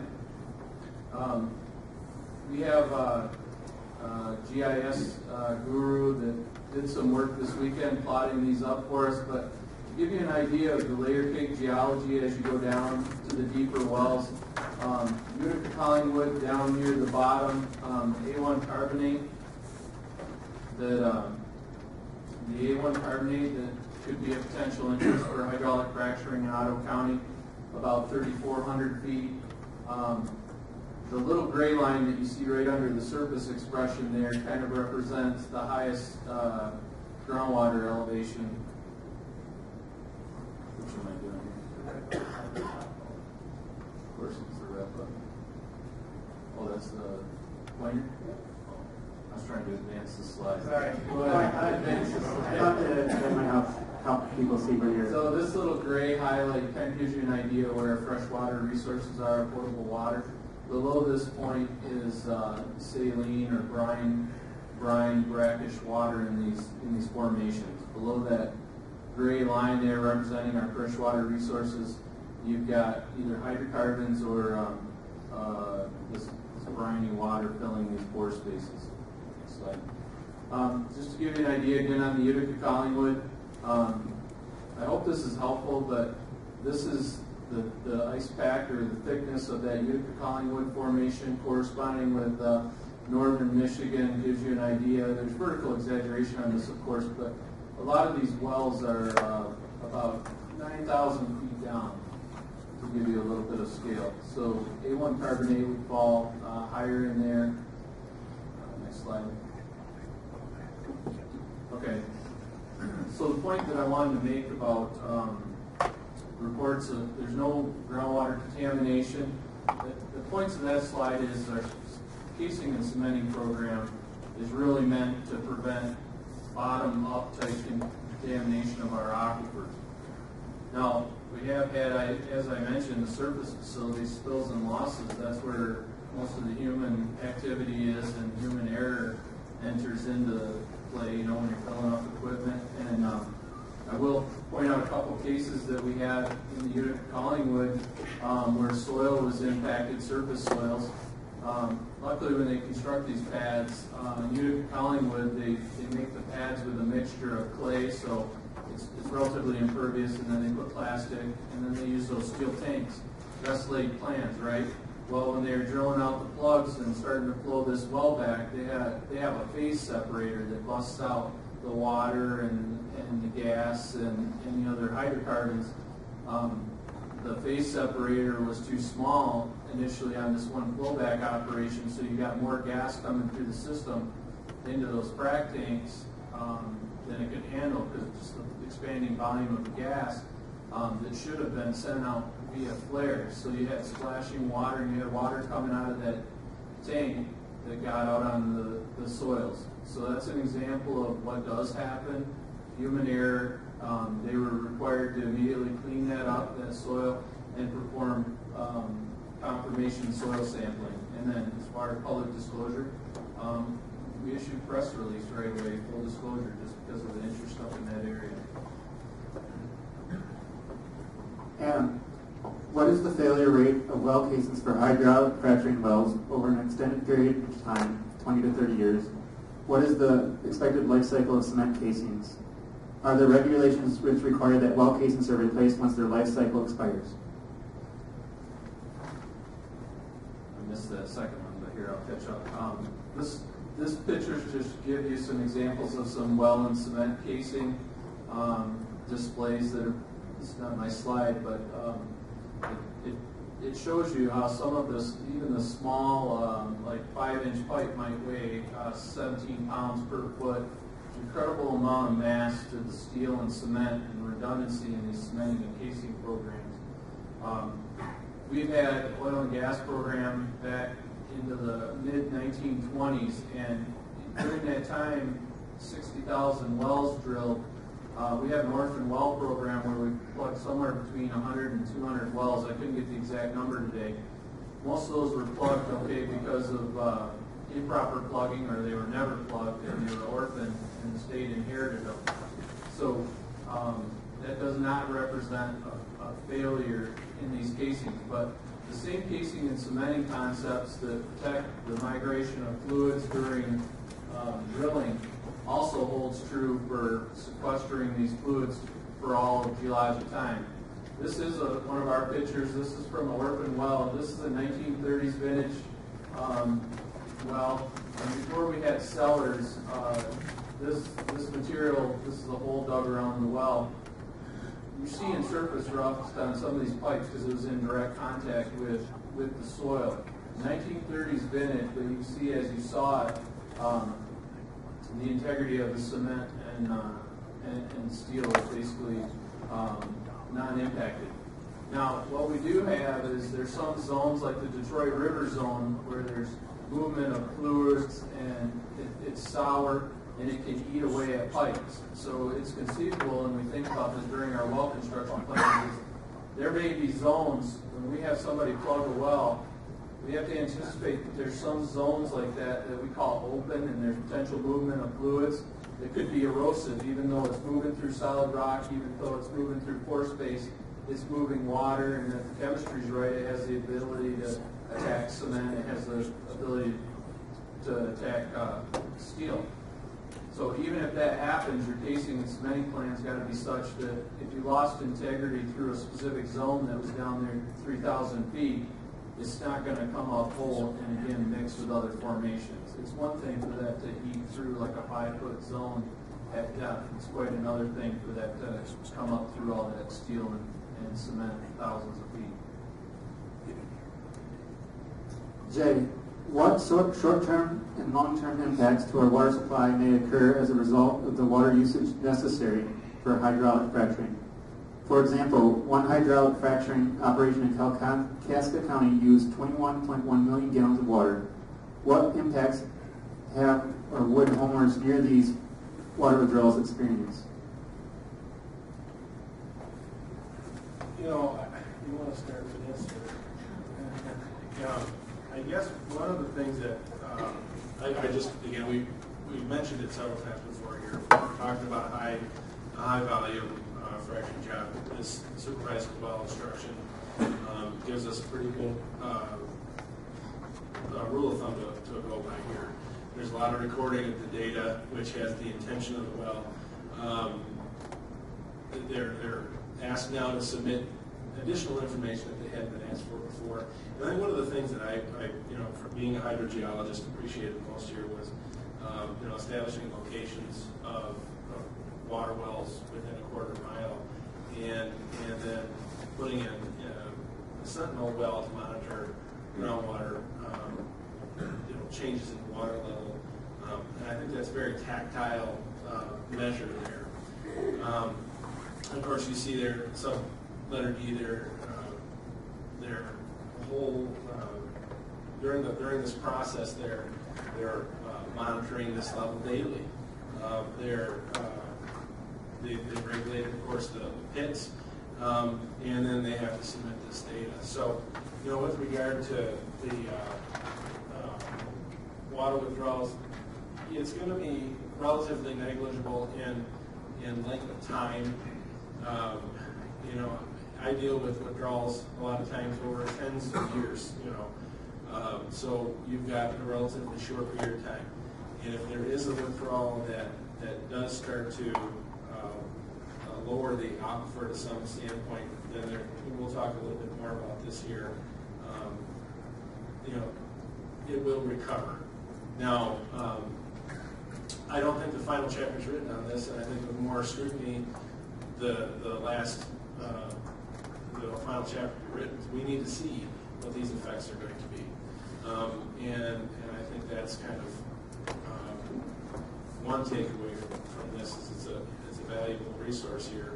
And I wanted to also call out the fact that Michigan is not the same as other states. Our water resources are different, and therefore we need to protect them differently. And I've got a guy with a crystal ball there to say, I think time will tell on this issue also.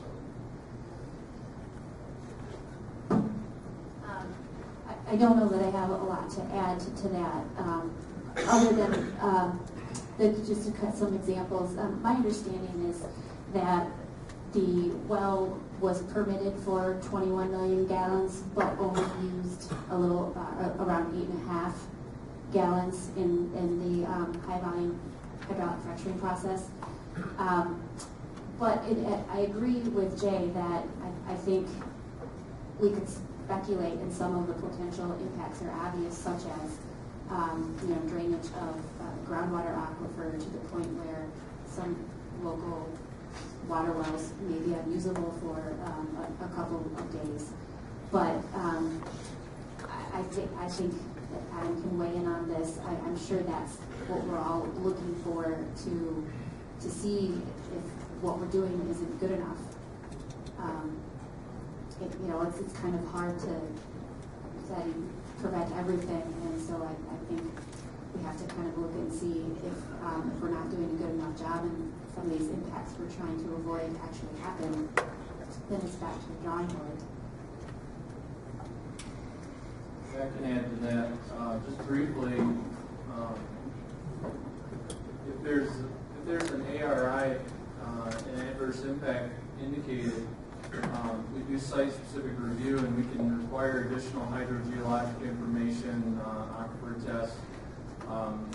We have a situation in northern Michigan in Utica Collingwood well, where an adjacent water well, despite doing the water withdrawal tool, despite having a monitoring well, was impacted during that drawdown. That water well began to get gassy and turbid.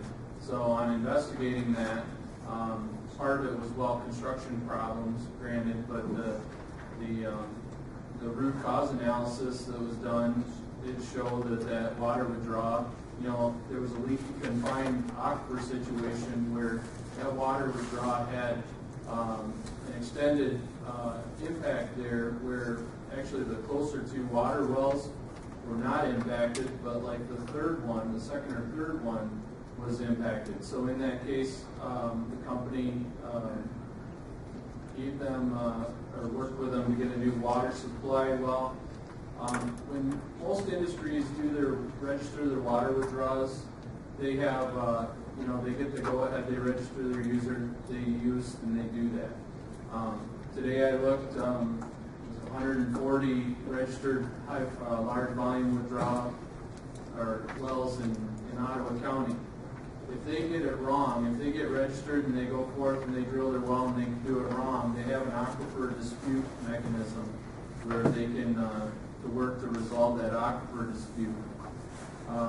With these shorter term withdrawals, you're only looking at like a couple, 2-3 weeks at the most of withdrawing water. So the longer term aquifer dispute doesn't really provide that relief. I'm going to explain in the rules this idea of contingency plan, so I'll save that. But you're right in that what happens if you do draw down one of these wells, it's not like you're going to have this ongoing thing with the neighbor who wants to withdraw that for irrigation or a bottling plant. This is a short term, and there may be options to get water elsewhere. So they may put you on bottled water. They may have to work with you until that aquifer responds and that cone of depression bounces back. Usually we see within hours or days on a recovery like that.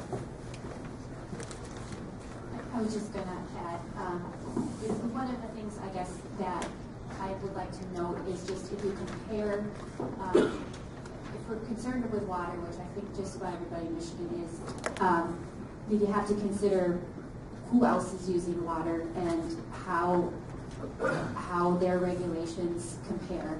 For instance, I actually didn't know, with regards to groundwater, we use the same percentage of groundwater as cattle and other animals. So 2% each, 2% of our groundwater is going to livestock and 2% is going to the mining, oil, and gas industry. So I just really appreciate seeing more of a holistic. I haven't seen any real holistic studies that are kind of incorporating everything together, but that just might be something to consider in the future. Adam, if hydraulic fracturing occurred in Ottawa County, what would be the likely water source or sources for the operation? If groundwater is used from local sources, would it cause sodium chloride to be pulled out of the Marshall bedrock and cause high sodium levels in wells over the short or long term? Okay, through the wizardry of GIS, I want to show you these because I had a geologist work very hard on this. And on your comment section, because Aaron and I argued about this, I want you to reflect on whether these were useful or not. Because we have a large argument that brews in our office, like 3D diagrams and GIS speaks to us a great deal, but a crowd like this, I don't know whether this is useful or if it means nothing to you, but this is sort of a slightly turned view of Ottawa County, Lake Michigan, and the subsurface geology. Aaron, can you move that a little? At depth here, we've got, again, all of our oil and gas wells plotted here so you can get an idea at a depth. Some of our shallowest oil and gas formations here, the Berea Sand, slightly deeper, the Travers Limestone, and then finally the pools down in the A1 Carbonate, or the Niagaran. Can you turn it? This gives you an idea. In this diagram, I think it's helpful. We kind of got the polygons down there showing you where these oil and gas pools are. But to give you an idea where our freshwater resources are in Ottawa County, the red lines are bedrock water wells here. Blue is our surface water. So the majority, again, the casing and cementing plan is meant to protect those. From a water supply standpoint, the likely source of water for a hydraulic fracturing operation is the glacial drift. Again, a company, our office permits them to put an on-site water well and withdraw that water for their drilling fluid for hydraulic fracturing. Now, all that to say is I have been reading the MSU study. So I'm trying to understand what you guys have already had several presentations on. In Ottawa County, you're seeing over time an increase in chloride content throughout the county, and probably Crockery Creek is the highest.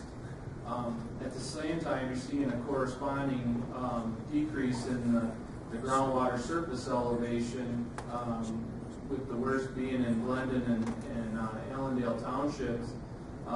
So presumably, there's numerous factors that can lead to that, whether it's low Great Lakes water levels, whether it's I think the biggest thing that they've pointed to is that the recharge is not matching the withdrawals. So when I pulled out the registered water users today for Ottawa County by township and summed them, there's 140 large volume water withdrawers, and when you sum that column, there's 2.9 billion gallons being withdrawn from these 140 users on an annual basis. So I agree with Amy in terms of the sustainable plan. Right now, the program is we would permit those wells. They would be entitled to pull water out just like any other users, with the exception that I think in the oil and gas, our rules are we have some flexibility in working with companies to require some additional testing to make sure that the aquifer can supply that water. So what's happened is if you don't have enough recharge to match your withdrawals, like on a countywide level, you're creating upward gradients from the Marshall and bringing up brackish waters. We don't have that problem in a lot of other states, but it's probably a warning sign to be thinking about sustainable. There's no doubt we need to take care of energy.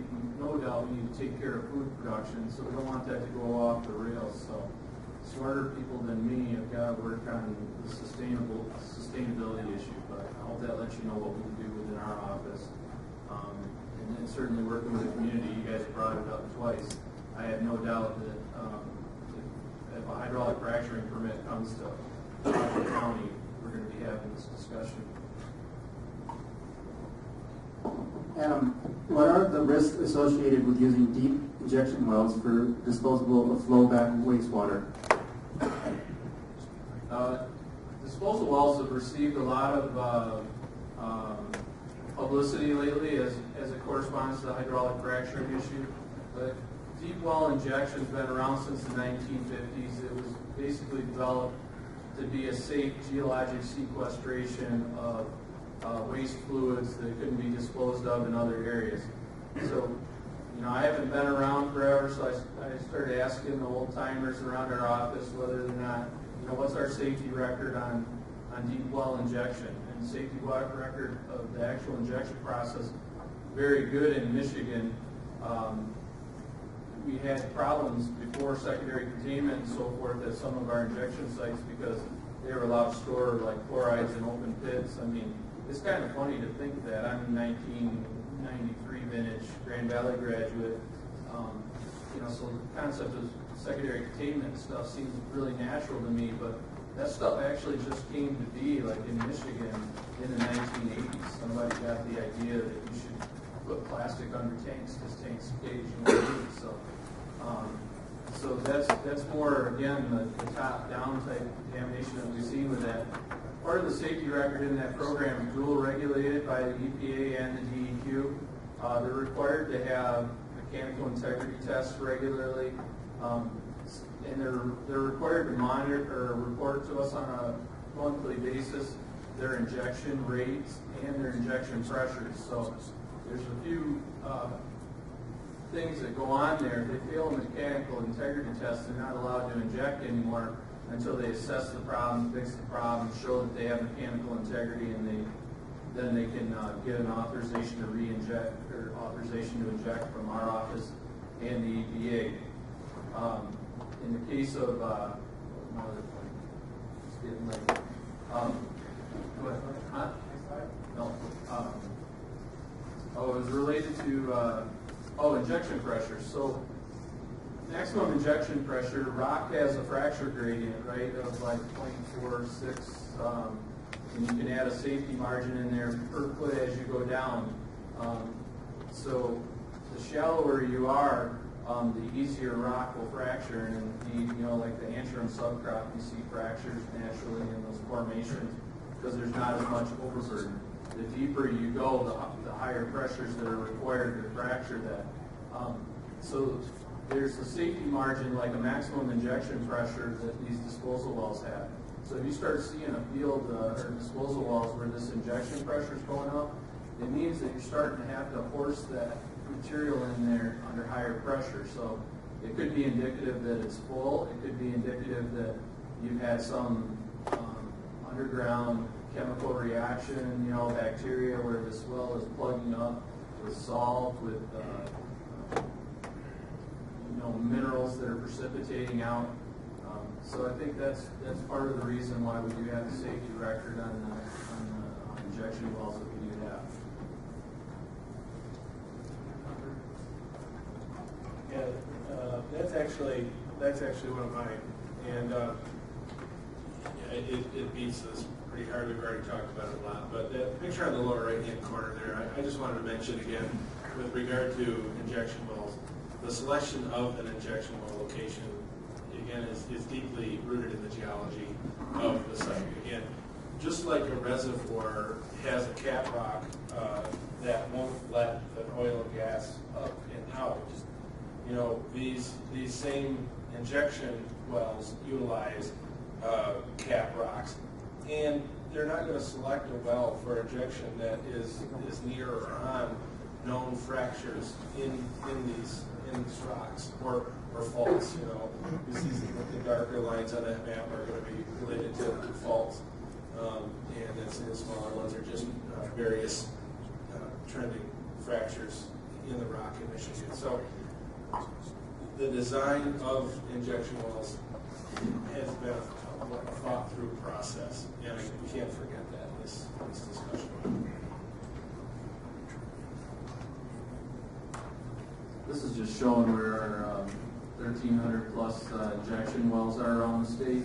The blue are waste disposal wells, so these are class 2 disposal wells. The red are signifying where you have water floods, so secondary recovery. In some old fields, they're able to inject water to bank the oil. When you do an initial development of oil and gas well, you may get like 25% of primary production, and you end up leaving, 65, 75% of that oil. So it's common for companies to come in and do secondary recovery in those fields. And one of the methods they use is injecting water into those old fields for the purpose of driving, like from some of the old producers in the pool towards some of the producing wells to get an additional 15-20% of secondary recovery. Adam, is there any documented proof that hydraulic fracturing has caused an earthquake? I have seen, the only study I've read in depth is coming out of British Columbia, but there is the actual process of fracturing rock. At depth, you're almost a mile, 2 miles down, you fracture rock. There's induced seismicity in the sense that you're cracking rock, so there's a very small epicenter for small seismic activity, but that's not what I think this question is driving at.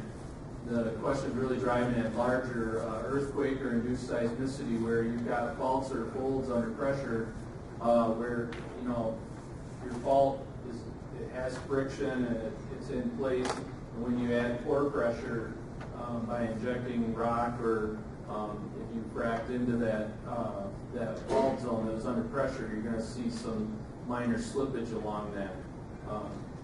So there is some studies that suggest that there's some small scale, small magnitude hydraulic fracturing induced seismicity.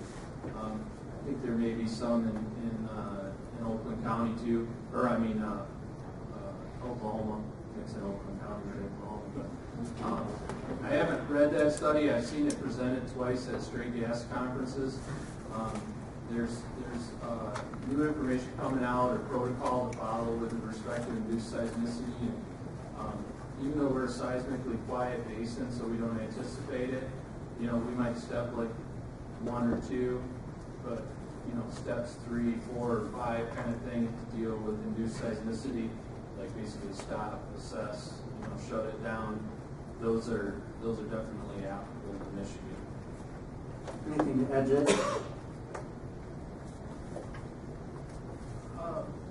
No, I wouldn't say so. Again, with that concept of reservoir, cap rock, et cetera, and then the accumulation of your hydrocarbon, gas or oil, you don't want fractures in there, or you're dependent upon fracture. So it's a love-hate thing. And when you're hydraulically fracturing, you're putting this pressure in there. It's a case-by-case basis. And I guess the next question here will speak to that. Adam, according to University of Memphis researchers, earthquakes in Arkansas have been linked to disposal of flowback water in deep injection wells. Is it possible earthquakes related to deep injection wells could occur in Michigan? I've sat in on people presenting at straight gas conferences on induced seismicity. You have seen induced seismicity in Arkansas, Oklahoma, and even eastern Ohio and Youngstown. The thing that's remarkable is some of these areas where there's new injection of these waste fluids, where you had some seismic activity, but there was a known frequency of these events. And now all of a sudden, since sort of the shale gas revolution, where they've started either doing coal bed methane or they've been doing shale gas, and they've started injecting this waste disposal fluids, they've seen a definite correlation in an increase in that induced seismicity. So it is known to happen, and the federal government researched this and worked on it in the 70s, like Rocky Mountain Arsenal, where they thought they could probably avoid the big one by increasing pore pressure through injection to cause smaller slippage. Michigan's one of the quiescent basins, seismically inactive. It's not to say that we don't have faults, folds, lineaments, but we're very seismically inactive. Our faults don't propagate up through all of the strata, indicating that they were growth faults at one time, but they didn't go on up through geologic time, so they're relatively quiet from the geologic standpoint. Anecdotally, I guess I would agree with the comment that it's seismically quiet. We've had injection going on over decades in Michigan in these disposal wells, and we haven't seen the induced seismicity or the correlation like some of these other areas have. That really it happens pretty quick, and they have to shut those down. The other thing that is common in these other areas is basement rock. They're putting these fluids in very close to the basement rock where these faults start, and they're putting them in there under high pressure.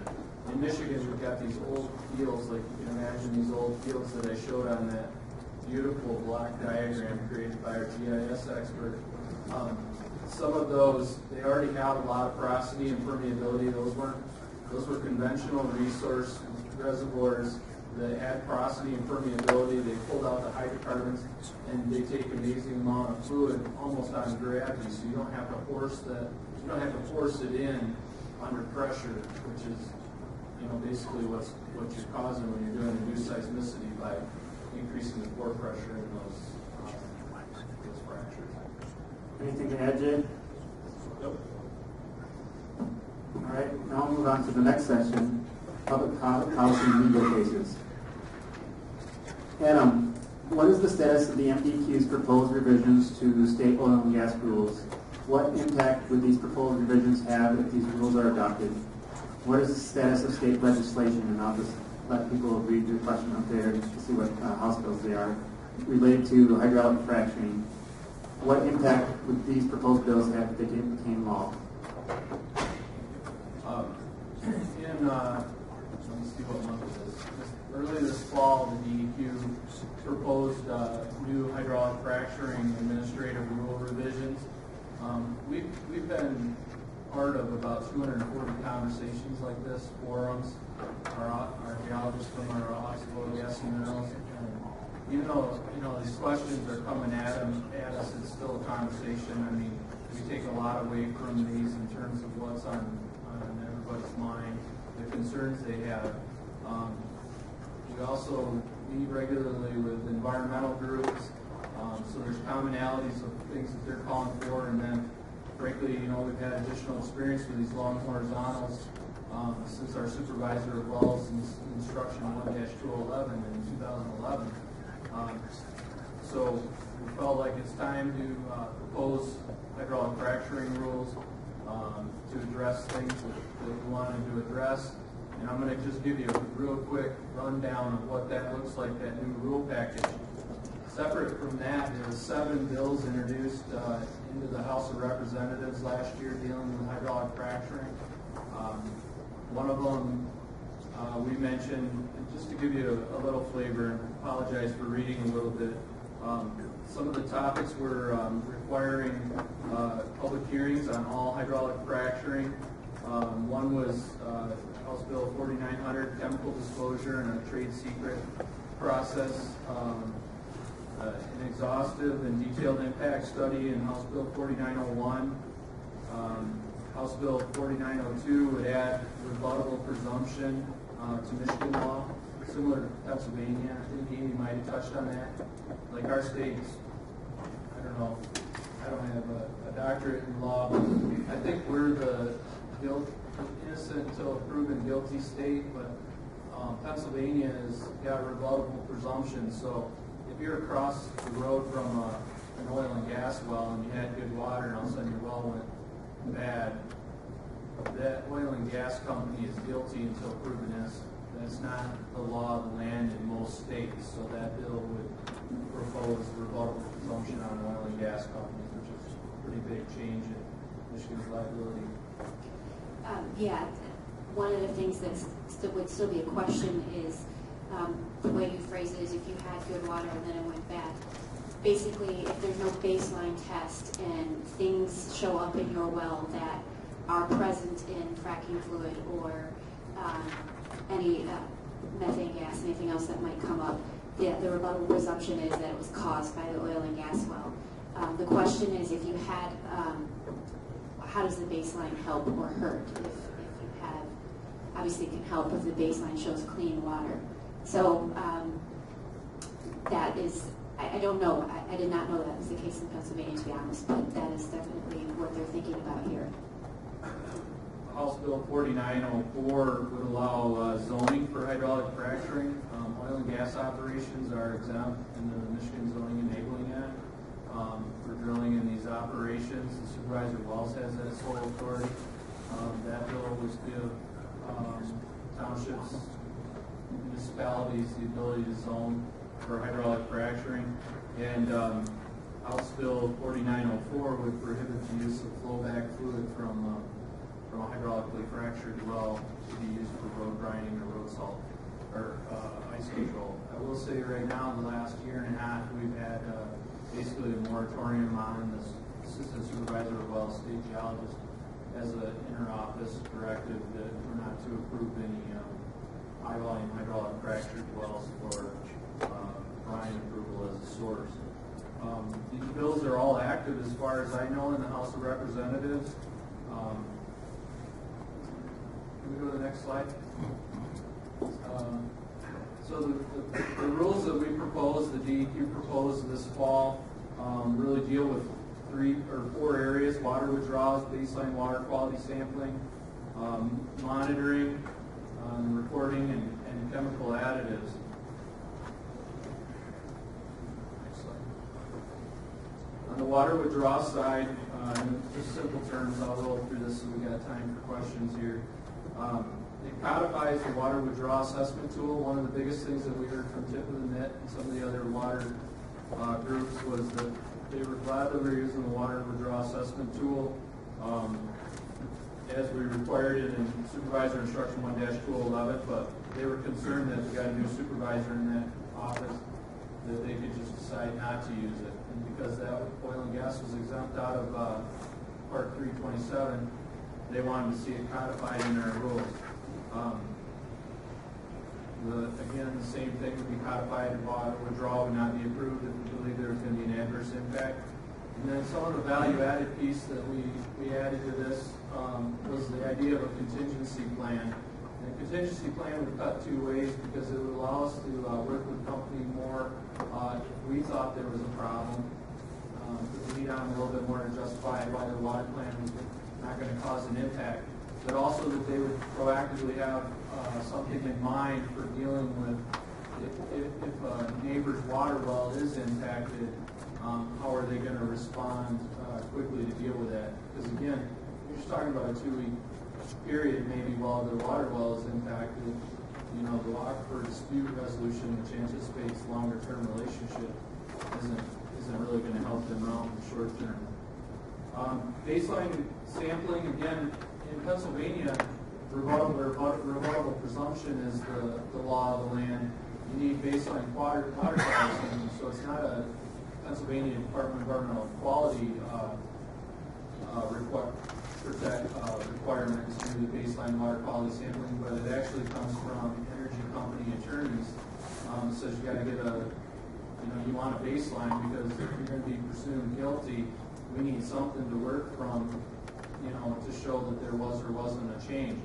In Michigan, several of the companies do come in and already do baseline water quality sampling, but that's sort of their corporate ethos or what they're, doing in other states. But we didn't have a requirement to do that here. So we felt in the new rules, and we heard this again from the environmental groups, Tip of the Net especially, who's representing a lot of their lakefront owners up in northern Michigan, that we wanted baseline water quality sampling. And it does make sense to establish a baseline ahead of time so that if chemistry changes, you have something to go from. Otherwise, the state doesn't have a baseline, the homeowner doesn't have a baseline, and the company doesn't have a baseline. We're codifying a lot of the monitoring and reporting requirements. We're requiring installation of a monitoring well and to check for water levels. Usually put a data logger on there to monitor the aquifer response during these water withdrawals, and then the rebound after the withdrawal ends. That's the plan for preventing loss in water supplies. That's a contingency plan. We received notice before each high volume hydraulic fracture, notified the EQ 48 hours in advance, measure and report pressures and volumes. On the chemical disclosure side, we're requiring that all the chemical additives be disclosed on Frac Focus. We believe Frac Focus is the gold standard. They had some issues in their 1.0 version and cleaned a lot of it up in 2.0. It's searchable, and we're also going to get a copy of that for our well file records, so you can find the information in the well file records as well. There is still allowance for trade secret chemicals. There's not a great way to get around federal trade secret and our state secret trade secret laws. So they have to give the chemical family and trade name. They would not have to give the exact molecular percentage or chemical compound information on them. There's some additional housekeeping rules that we have that we're adding in here on well location rules. It's more dealing with slot spacing on conventional oil and gas. And then we're clarifying a number of terms, as you can imagine, with the hydraulic fracturing and all the interest and new rules that we've got to clarify some terms and define some terms.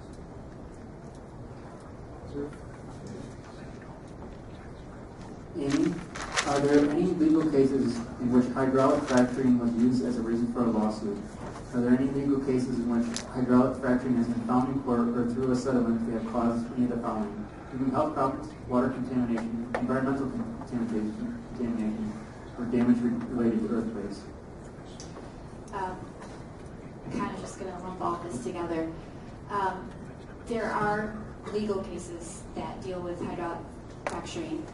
And I'm going to kind of talk about them in broad types of cases. One of them is fairly boring, let's be honest. It's the government regulation lawsuits. So these are the disputes between local government entities that may have banned hydraulic fracturing and state entities which have maybe a policy or some statutes allowing it.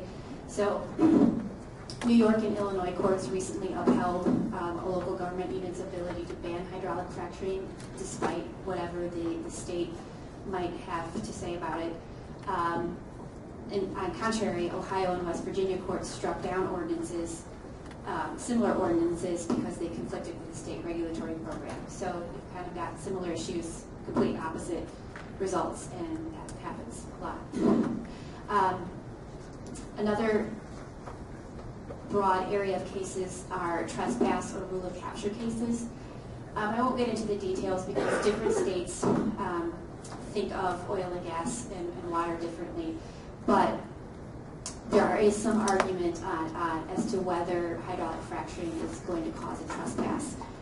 Texas has had the most of them, and the most recent case, actually the court seemed to kick it, and what I mean by that is they found a way around stating whether hydraulic fracturing was a trespass.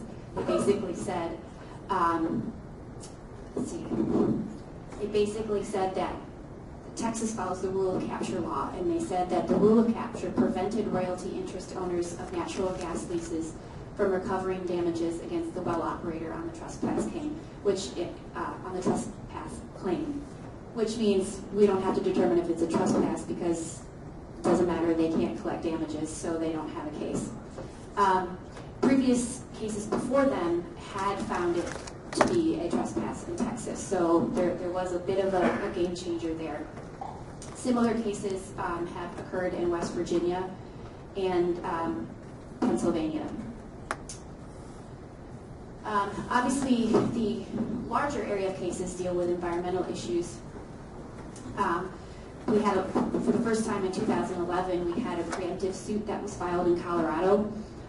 They were requesting health monitoring for the residents and compensation in advance for diminution of property value. That's ongoing. We have no, there's no resolution there, and that is the case with all of these. Most of them are still ongoing, and so there's no resolution as to these issues. We just kind of have to wait and see as they unfold. In Pennsylvania, there is a case, Barish versus Southwest Energy Production Company. That is an environmental case where the plaintiffs, particularly though, are blaming insufficient casing. So it's not specific to the hydraulic fracturing. It's faulty well casing that involved hydraulic fracturing, so it involves the fracking fluid contaminating because of the insufficient casing as well. Again, that's ongoing. There's a couple against Cabot Oil and Gas Company in Pennsylvania. They seem to have had quite a few problems. They had many violations starting in 2010. Let's see, the well's waste pit liner was riddled with holes. The groundwater was infiltrating the waste pit and permitting hazardous wastewater to enter the soil and contaminate the groundwater. They violated Pennsylvania law by failing to dispose of drill fluids. Their Pennsylvania's version of the DEQ observed negligent cement work, bubbling gas near the surface of a well, and many other deficiencies. I think they spilled 1/2 barrel of waste fluids directly on the surface. So they're probably going to have some trouble, I guess. So there's a couple different cases going against them right now in Pennsylvania, and we'll see what happens with those. There's one in Ohio, Boggs v. Landmark 4 LLC. There's actually a couple against this particular entity as well. And again, these aren't dealing specifically with the hydraulic fracturing process that I could figure. From what I gathered from the complaint, they again are alleging improper, insufficient cement casing, which then led to discharges and spills. So it was more of the actual well, faulty well construction than the fracking process itself. There is a couple in Arkansas. Again, this Southwest Energy Company. In this case, again, we're dealing with a reserve pit that we had in Pennsylvania, an issue with that. The reserve pit was found, the liner was found to have holes in it and erosion cuts, and they also found leaking casing. And they drilled an experimental injection well, which didn't work. So that's just an example of apparently Arkansas having regulations that would allow someone to drill an experimental injection well, which didn't work out. So that one is ongoing as well. One in Oklahoma, Reese versus AES Corporation. This one, they had an open, unlined dump site pit, and they also released fluids into surface waters. So I think this just kind of circles back to the things we were talking about, where obviously there are some issues that are occurring in other states that I can't say they can't occur here. They could. I mean, people, but with the regulation system we have, it puts us in a better spot to not see these types of things. And to circle back, I think part of the question was, do we have these types of cases in Michigan? And we haven't yet. Is that the next question? Okay, sorry. I'll go ahead. I think people get it, yeah. And what legal cases related to hydraulic fracturing are active in Michigan? What legal cases have occurred in the past? Okay. I just wanted, I haven't seen any cases related to earthquakes. That was part of the last question. I don't know if those are coming, if there's been damage in these instances, but getting back to Michigan, we do have some cases related to hydraulic fracturing. I'm not aware of any cases that deal with contamination at this point. The cases in Michigan that we've had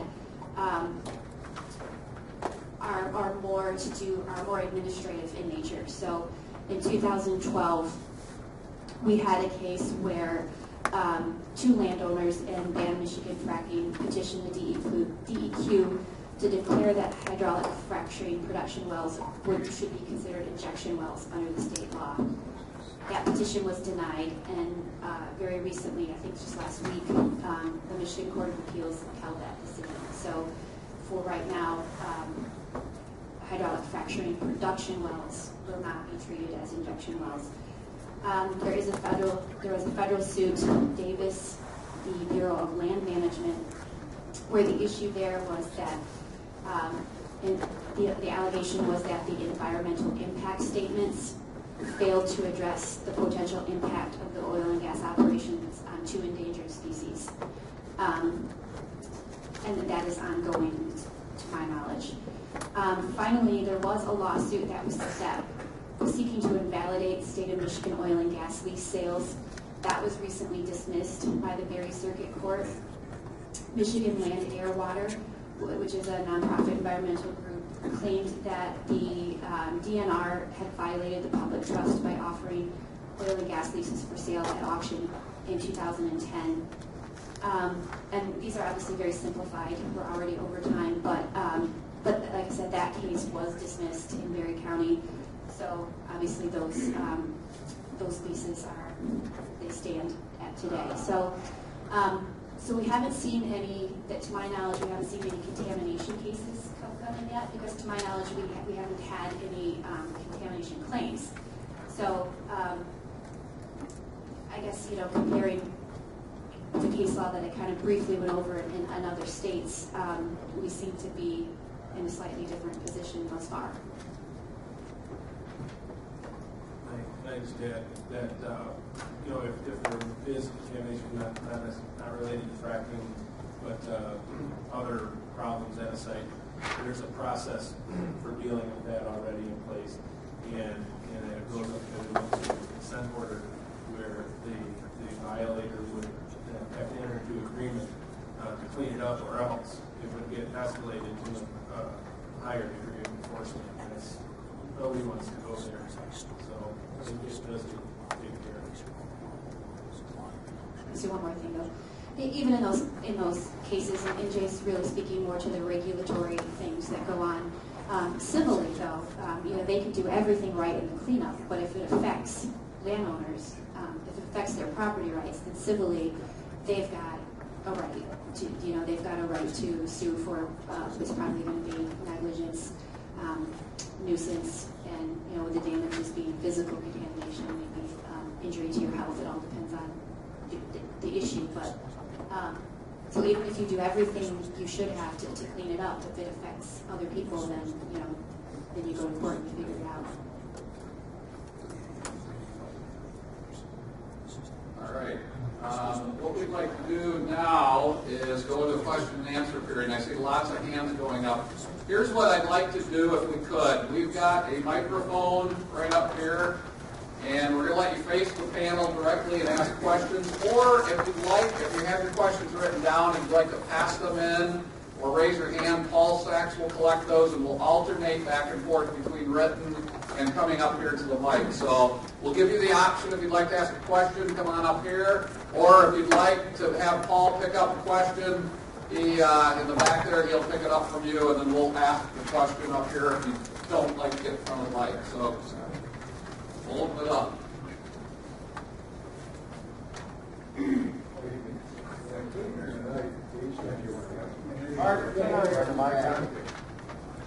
See if it's on first.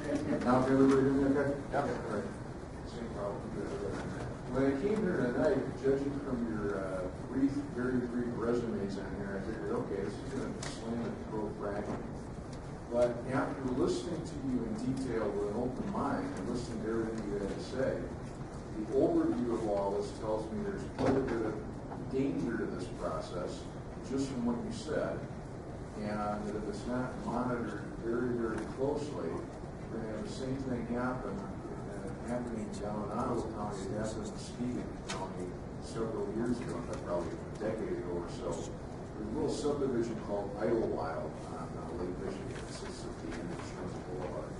And there's a company there called Nugent Sand. Nugent Sand it wasn't fracking. They did some drilling, and essentially what they did was they took that whole subdivision and blew in the well water. And they had to pay to have city water for that. So I think that's the effect here, that is, once you contaminate somebody's wells, contaminate it forever. You don't go back and buy a gallon of white paint and take a couple tablespoons of black in it. It's never going to be white paint. So there's some concerns here, and I don't know how you fully address it. I like the case, the Nestle case that was brought up before. Sir, I'm sorry to interrupt, but if we could get to your question, we've got a lot of people behind you. It's only about 25 minutes. Okay. What is the, what's the plan for preventing something serious from happening? I know there's going to be some mistakes in this, it's human nature, but what's going to be the plan between the DEQ, and I would think the oil and gas industry, they don't want this to, they don't want to take interpretation with this. What are they doing as an industry and the state monitoring them to prevent these serious infection problems from happening?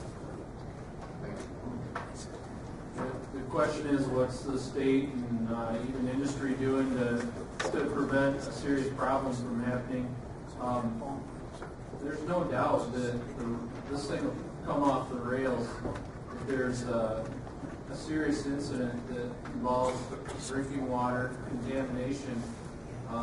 Even though there's 1.2 million of these fracks that have been done around the country, everybody's in it together, and if some company from Houston comes to Michigan, doesn't do it right, that could impact the oil and gas industry here in Michigan locally. You know, it does conventional, so nobody wants to see that. Nobody wants to see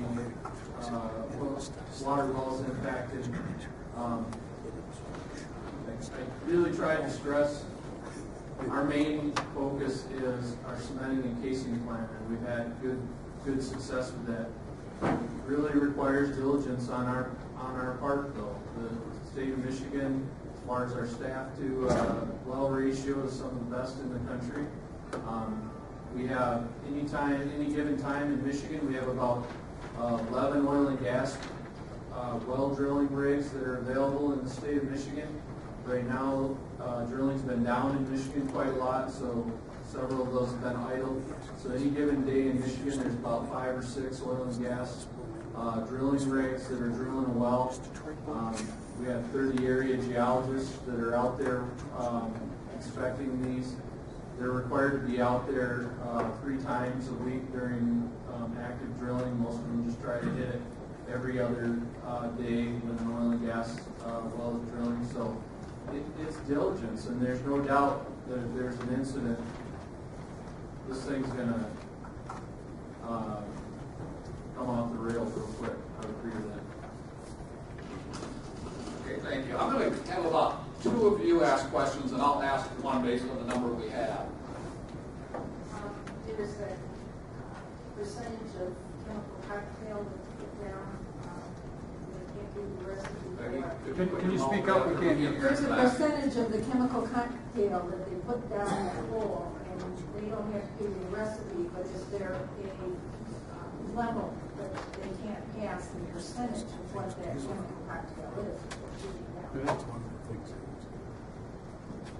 I'm not aware of any percentage, but you know, like I said, well, even on the video, they said 0.1 to 0.5% of the hydraulic fracture fluid includes chemical additives. So these are things that are viscosifiers, make it more viscous to carry the sand into the fractures, and then breakers, you know, to release that viscosity, allow it to flow back, chemical prohibitors, those sort of things.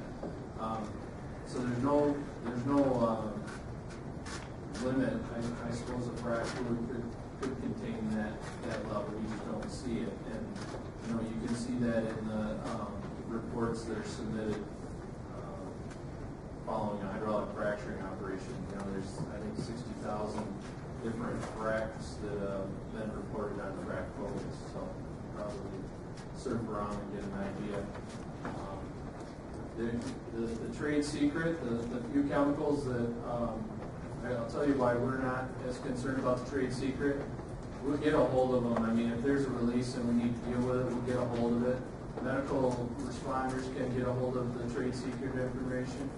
But quite frankly, if we're responding to a stray gas incident, the primary things that we're keying in on are not some obscure trade secret chemicals. It's going to be the most mobile components, which is going to be natural gas is going to travel the fastest and farthest. Chloride contamination, very difficult to clean up. Those are the main parameters that we'd be keying on in a stray gas incident. And then separate from that, like isotopes and fingerprints in that gas, where they come from, there as well. So if it seems strange that the DEQ doesn't put as much emphasis on trade secret concerns as probably the general public does, that's our line of thinking. Thanks, Adam. I don't know if you guys can answer this one or not. Regarding earthquakes, have geothermal processes widely hailed as environmentally safe been shown to create far more seismic activity than fracking? I think they're talking about geothermal heating and that kind of thing.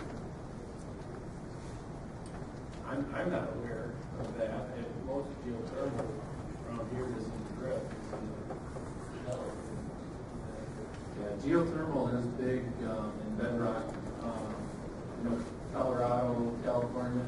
I even talked to a geothermal fellow out in St. Louis at a conference, so I know they do hydraulic fracturing. And would it be fair enough? We'll Jay or I will look into that. And are you going to be posting some comments? We can post those questions on the website. Yeah. I'm not afraid to say I don't know sometimes, and but I like to say I get back with it. First, a compliment, Adam. I like the analogy with the child and the safety seat. If the same emotional and sensationalized and unfounded allegations were applied to automobiles, operation, and manufacture, Henry Ford would have been forced to go into Navy Columbia. But the question, what has been said about the fracking fluid, including the cocktail of chemicals? Many of those chemicals have very scary names. Isn't it true that many of those scary chemicals are also found in common things like cabbage and other things we eat? And the very toxic ones are in such minute, what do you call percentages, that you could feed them to a rat for 90 years and the rat would die. Yeah, I don't know if you guys caught all that, but it kind of goes along with my previous answer that the devil's in the dose. So when you're looking at the 0.5 percentage of fluids going in with a 3 million gallon hydraulic fracturing fluid or 11 million gallons of the fluid, those smaller additives and smaller concentrations are such low doses. And we're doing some of that monitoring right now. We're doing some geochemistry on the frac fluids as they're going down, and then also the flowback fluid. And what we're seeing is those additives are very low concentrations or non-detect, with the exception of, I think we are seeing some glycols come back right around drinking water standards. Back to my other answer is that if we have a problem, the main things that we're going to be keying in on are those chlorides and free methane. Free methane moves up and it goes to low pressure, so it gets in water wells, straight gas incidents in other states. We got straight gas moving around, getting in people's water wells and going through those systems. Those are explosive hazards. And as far as the chlorides, if your water turns salty, the kind of chlorides that we're talking about, you're not going to be able to drink it. You're going to purge. You're going to throw up. So again, it seems like the DEQ minimizes the additives. We don't. It's not our intent. It's just kind of letting you know our strategy, how we and other states would actually respond to a stray gas incident. We'd be looking for those cations, anions that relate to chlorides. We would be looking for some of those gas isotopes, BTEX, and free methane.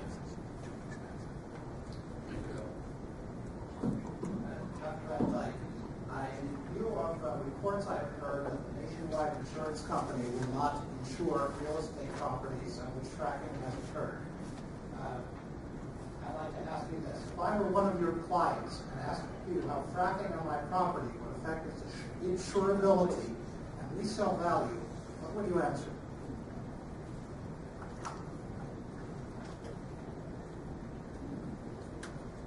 Well, I would get others involved, first of all, real estate appraisers. I don't know that I could answer that question legally, just, sitting down and having one conversation. What exactly would you want from me? Guidance, advice, or just an opinion? I want an opinion as to whether my property would be insurable. I would contact insurance companies because, as you know, one may say no and the other may say yes. I'd like to know why insurance companies insure tonight. We've never had that question come up. That's a new one. But I tell you what, Aaron, let's see if we can get an answer to that. And we'll contact a couple insurance agents and see if we can post it on the website. First time I've heard that question. Thank you. Aaron, could you go to slide 62, please? We've had a couple of questions.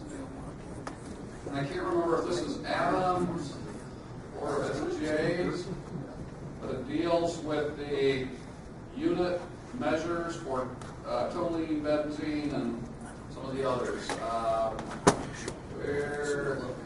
Item C, less than 1,000, and it doesn't say what types of units there for the benzene, ethylbenzene, and toluene.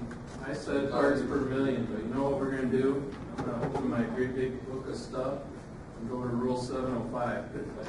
When I said that, I thought, uh-oh, that's not up there, and is it PPD or PPM? Maybe Jay can, it's probably parts per million, or billion, because that would be very high.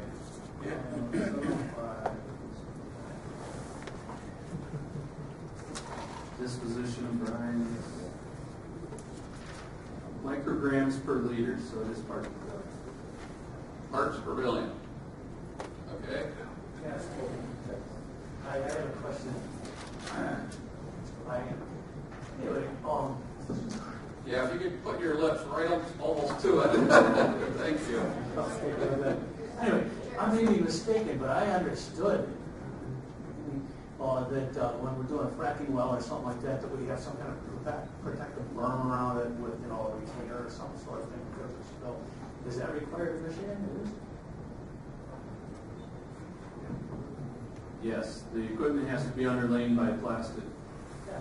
Okay, well, this is a picture here. This is online, OM News, OM Live, I'm sorry.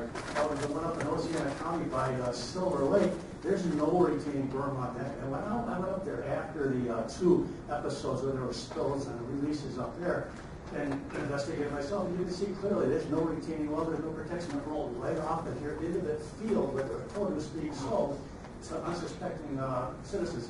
Now, other than that, it's really interesting now that you're saying that you will do chemical analysis on the cocktails, because last year, and I had this other video online too, right? You say that you don't verify any of the contents of those chemicals, and as a matter of fact, there are loophole provisions for doing that, so I just think you're being disingenuous. Thank you. Well, I'll answer that right now, and the proof will be pudding eventually. Over the past year, our staff has been sampling hydraulic fracturing fluid and flowback fluid. So we'll get that information out to publicly disclose it. It's voidable right now, and frankly, there's no smoking gun there, so I don't see why the point would not putting it the out. county, Sir, you've already answered. You've already had your question. why would I've seen your videos. county emergency services director in July say that he still didn't know it? Yeah, you know what? I answered that question in July too. And the proposed rules, by the way, as a response, this gentleman brought up the fact that the emergency coordinator in Oceana County did not know when those flowback operations were going to occur. So it was a surprise to him to start smelling the hydrogen sulfide odors. And we worked with him, we got out on the site. But I will tell you, in this proposed rules of hydraulic fracturing, I said that we're still learning things. I added, one of the value-added pieces was you're required on a sour gas well to notify the emergency coordinator 48 hours prior to drilling the sour gas well. Okay, well, like on the Riley, if they drill it and then they leave it shut in for several months prior to hydraulic fracturing or before drilling out those plugs, that gap of time really doesn't let the emergency manager know that there's additional hydraulic fracturing or flowback operations occurring. So as part of this proposed rule package, we're requiring on sour gas wells that they also notify that emergency coordinator 48 hours prior to those activities, so he'll be aware and be able to respond to any questions coming in from the public. Thank you. Well, thank you for being here this evening. My question is an after-the-fact question. We have the well in, and we got lots of wells in. And my question is, how much does our Michigan Natural Resources Trust Fund get from these gas companies in case there's problems later on in a percentage of their gas that they've recovered from these wells? That is an important thing to know because I believe it's quite high, and I believe the state of Michigan has these funds available already for people and companies in that respect. Michigan is hanging on to this money under the Michigan Natural Resources Trust Fund. And if there's a problem and a company goes bankrupt 10 years later, that money should come out of the Michigan Natural Resources Trust Fund. Thank you. The royalties that come from oil and gas development on state lands does go into the Natural Resources Trust Fund. That fund is now capped out. I apologize, I don't know the exact amount. So they're able to spend the interest on that, not the principal. They started diverting additional funds then from the royalties into the state park endowment fund. I don't know for sure whether that principal or corpus, whatever would be allowed to use to respond to historical problems. I'll find out about that. I don't know if we're mixing things, but then additionally, companies are required to pay severance tax on oil and gas that's severed from the ground. And right now that runs about $50 million a year that goes into the state general fund. From that, we take off for our orphan well fund like $1 million a year that allows us to deal with some of the historic impacts that have occurred and companies have walked away. Well, we have a live company. Jay said we've got like stipulated penalty agreement, we have escalated enforcement, we have several hammers that we can use. But if a company goes completely defunct, they move to Italy and play LLC games, and we can't get them, then we can use some of those assets to take care of those and make sure that the well is plugged properly and to work on it. So, as I said, over the last couple of decades, we've probably plugged close to 200 historical wells that weren't done properly or weren't done. And right now we're getting a contract in place to deal with Category 3 orphan well cleanups. So some of the historic cleanups that were left by industry, we're able to use the severance money to go in and do those remediations. Okay, thanks, Adam. I'm going to have you guys help me interpret this one, but if fracking wells use water permits, essentially surface or groundwater aquifers, and then deep wells are used for the backflow, aren't we removing the permitted amount of H2O from the water cycle?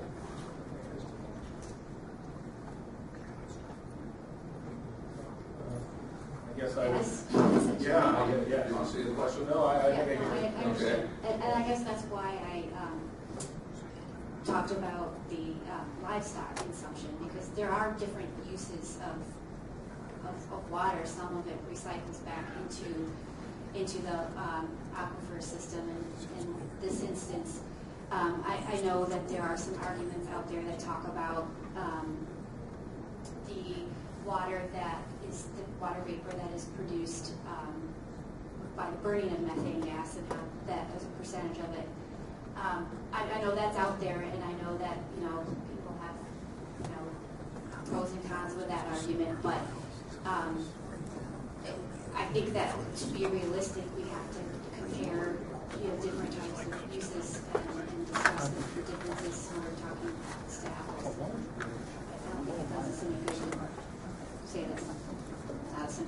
mainly.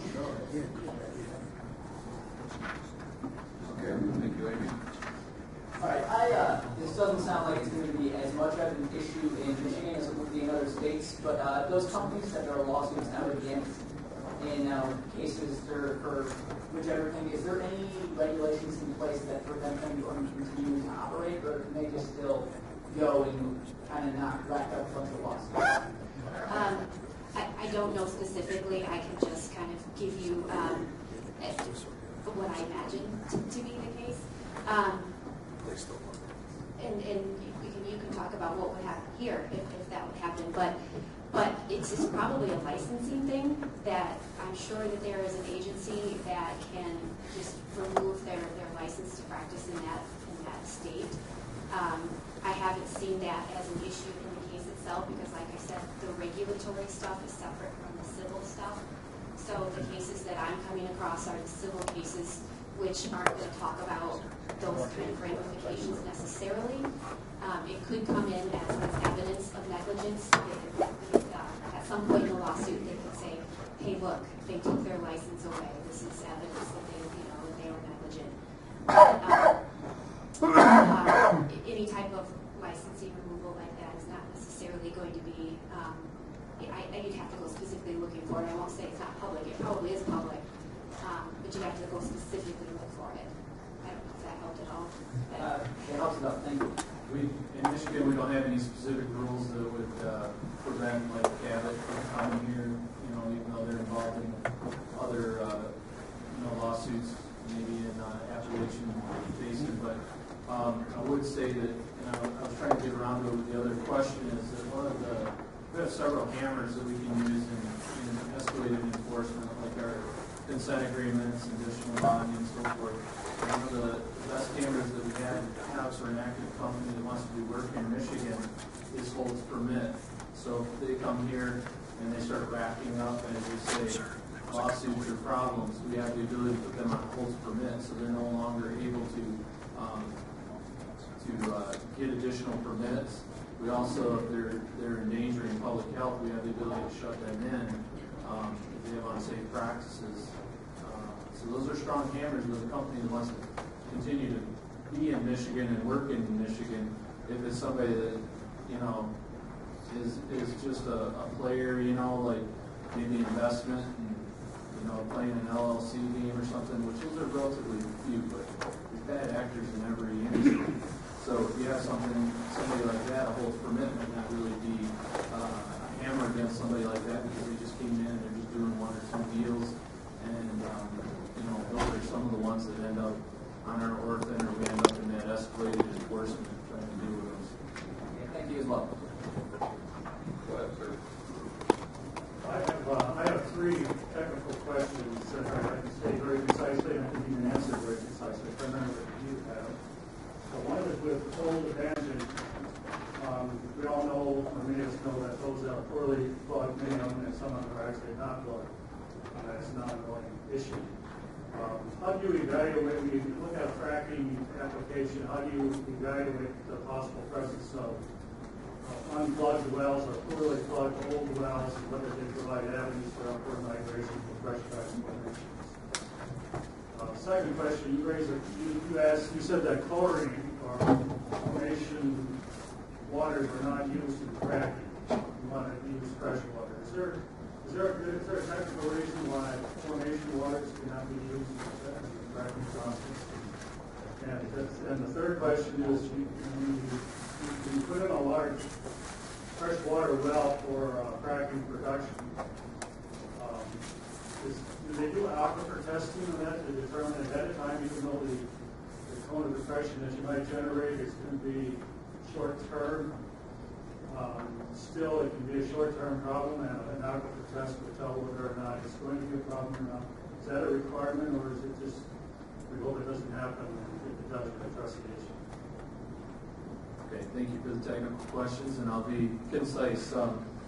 With respect to get a hydraulic fracturing proposal in on a well, we do a radius of review, kind of look at what wells are in the area around the proposed well. So one of the strengths, as I said, is record keeping. You wouldn't think it, but one of the strengths of a regulatory program is record keeping, so we have the ability to go in and see how those wells were plugged, good or bad. You know, in the case of a well-plugged well that's in the same formation, so potentially in contact with those, we have the ability to see how it was cased, how it was cemented, you know, whether it can handle those pressures and whether there's a problem, or whether it's in a separate formation. But if you have a conduit there where we have concerns about its competency, then you can actually move the location or require remediation. We would more likely move the location in that case, work with the company, and we've done that on 2 different instances where that radius of review kind of indicated, you know, we're not real sure about these neighboring wells, and so we moved it. Where you have like injection for those water floods, same kind of concern. It's not fracking and it's not high pressure, but if you have poorly plugged wells in that area, it's reasonable that we would require the company, if they do want to do like secondary recovery in there, they would have to remediate or properly plug those wells, or they wouldn't be able to do it. Chlorides for fracking is a good question. It kind of goes along the lines of recycling. If you ask me whether I hope for this miracle brackish water source, I absolutely hope that it gets out there. The marshal, the brackish water, you know, can reverse that gradient and pull the chloride back down. You know, I'm kind of joking about that, but like in Canada is evaluating some of the brackish water formations that are deeper to see what their water chemistry, if it's compatible with their hydraulic fracturing. So hopefully that is on the horizon, and it certainly is in some other states where they're looking at that. Geology is different in all the different formations, so you know, we are hoping that some of the brackish water and alternative water supplies could be used for that fracking. Then aquifer testing, we don't require across the board, but we can and do require it in certain cases where, you know, we think there's a leaky confined aquifer, or we want to see what an aquifer pump test response would be like in our monitoring wells. We have that ability. So, but we don't require that across the board.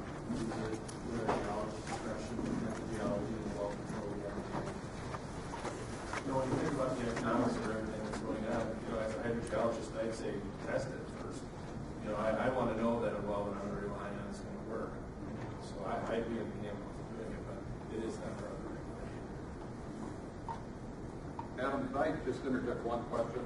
In Ottawa County, since we do have that phase 1 study that kind of shows some of the problems with the water mining and the upwelling of the sodium chloride, would our area, if a fracking permit were pulled, would it be more likely that we would have some sort of test done in our aquifer? I think it is, and I stated that this summer, you know, you guys have phase 1, and so you have like a known concern. So even though you have water available, you have this other issue going on.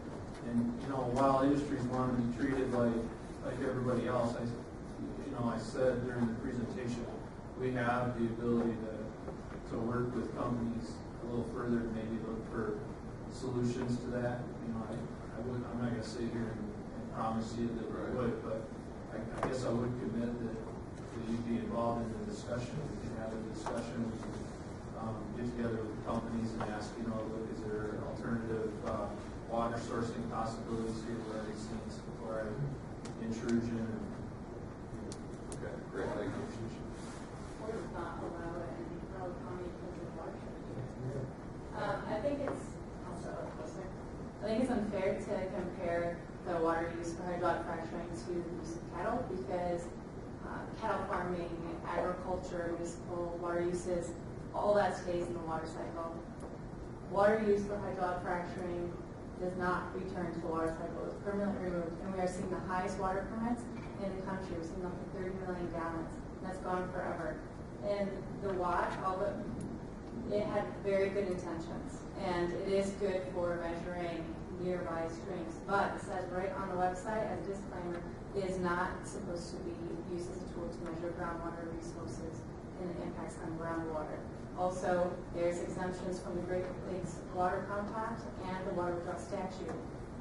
And the methane runoff, you're talking about a perfect burn if you want to create new water, and it's not going to take a single amount of water in much of a drawing, so I think that that's not a fair thing to say either.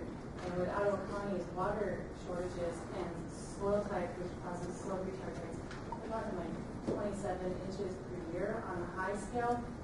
It's irresponsible to allow high volume horizontal slick water fracking in Ottawa County. You have a lot of stuff in there, so I'm going to try to respond to what I can remember. I didn't necessarily compare the two. At first, I beg to differ that when you consume water, you are certainly removing a large portion of it from the system. It's my turn now, okay?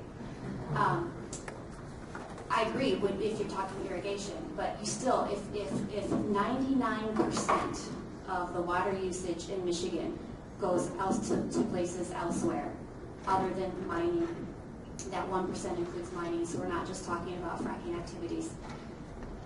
I'm going to say that I'm fairly certain that the water loss due to evaporation and other reasons that you're going to lose water through the processes, whatever you're using it for, equates to what we're losing with hydraulic fracturing. And I'm just stating that as not a pro or a con, but just a fact. And it's clear where your decision tree lies, and that's great.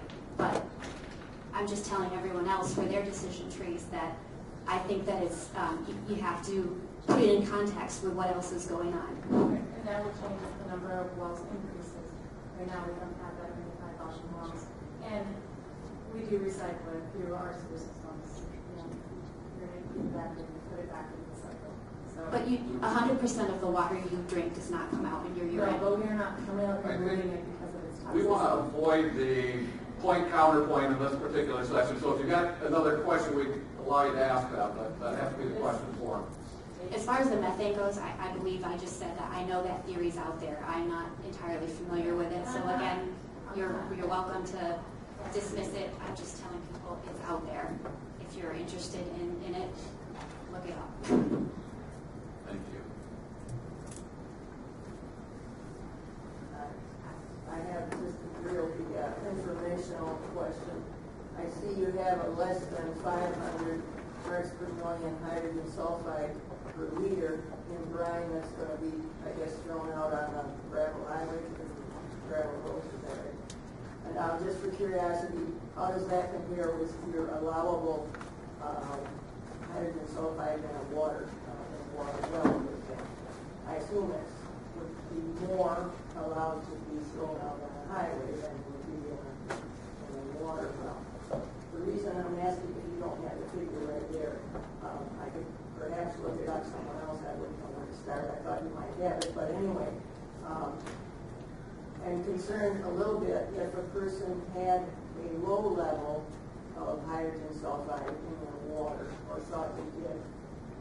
How would it affect their health? What would they notice that might make them think, yeah, maybe this has something to do with this well, and look into it a little bit. Do you have any information on that? Well, I don't know what to be perfectly honest with you, I don't know what the health department criteria is for hydrogen sulfide.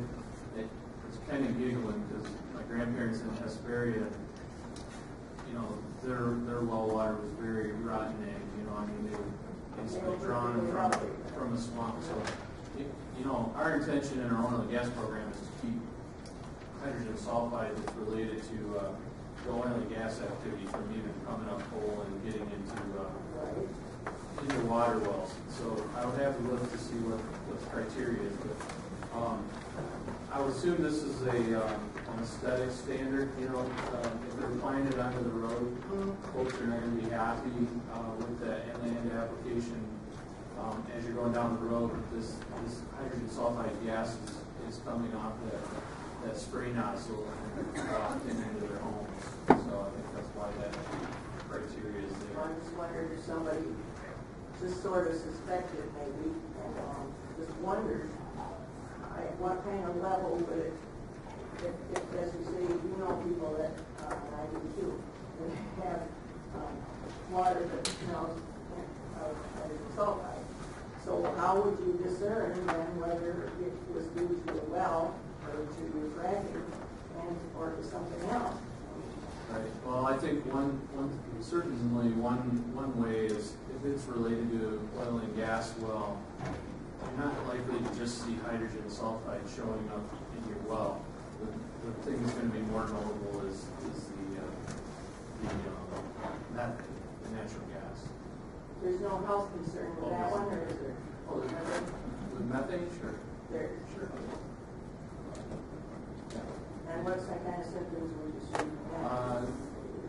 Methane in your water well. I mean, folks in Pennsylvania and so forth, stomach issues, intestinal. You're going to get upset stomach if you're drinking glasses of water with a lot of methane bubbles in them. I mean, there's some methane in a lot of water wells, but if you have, and I don't know the exact concentration where you're going to start being symptomatic.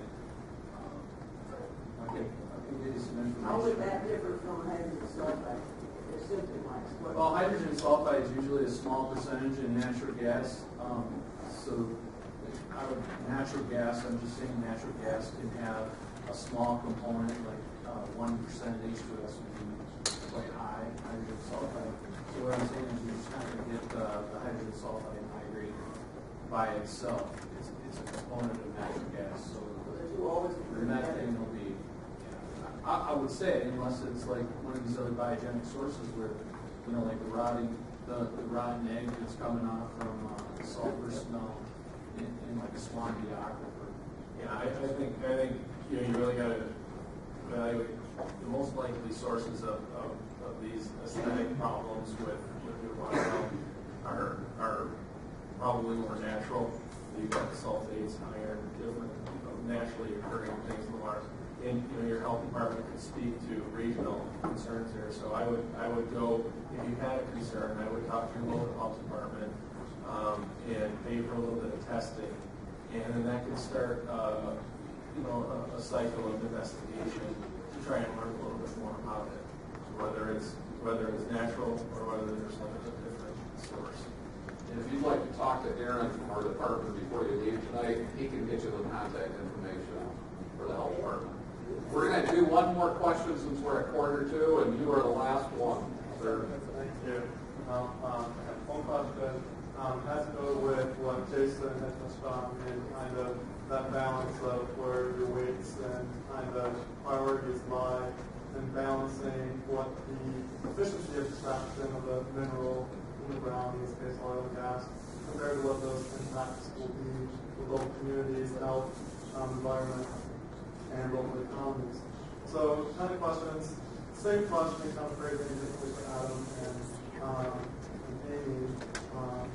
Kind of in Michigan from the supervisor of the wells position, is there a statute or rule or law in which that puts precedence over impacts in residents, nearby environment, or local communities over that of the efficiency of extraction? And is there any laws that you're familiar with or cases that can have delved into that? I'll just be frank about sort of without getting into big energy policy or anything. There's no doubt that almost everything we do has risks. So you're weighing risk and benefit. We need energy. That's big energy policy.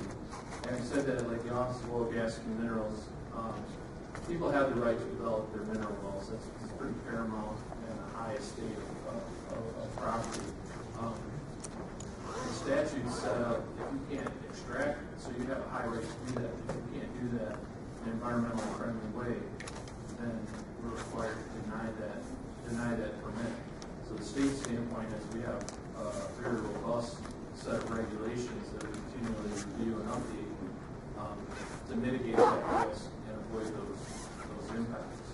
If people come to us and they have the appropriate plan, they're compliant with our regulations, it's difficult for us to deny it.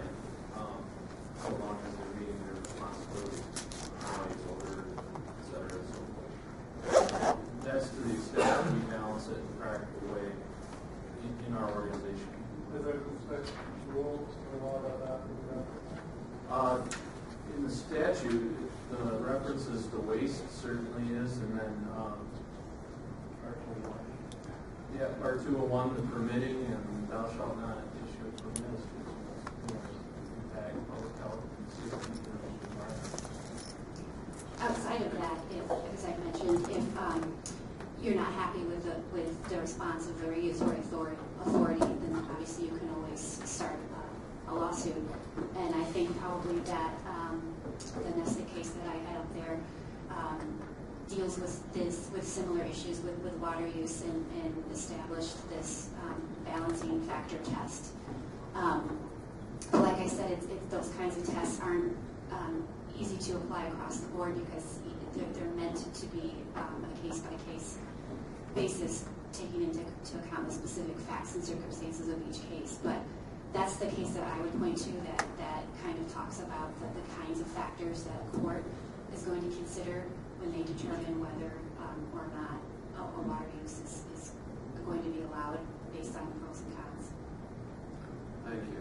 I'd like to thank Paul Saxon, Aaron from my office. I know Roman is still here from our subcommittee that helped put some of this together. These guys have spent a lot of time preparing for this, and we drilled them on questions and that kind of thing. So I'd like to have a round of applause for those of you who are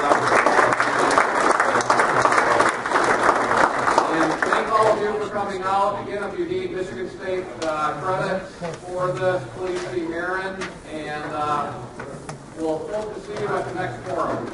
Good night. Well,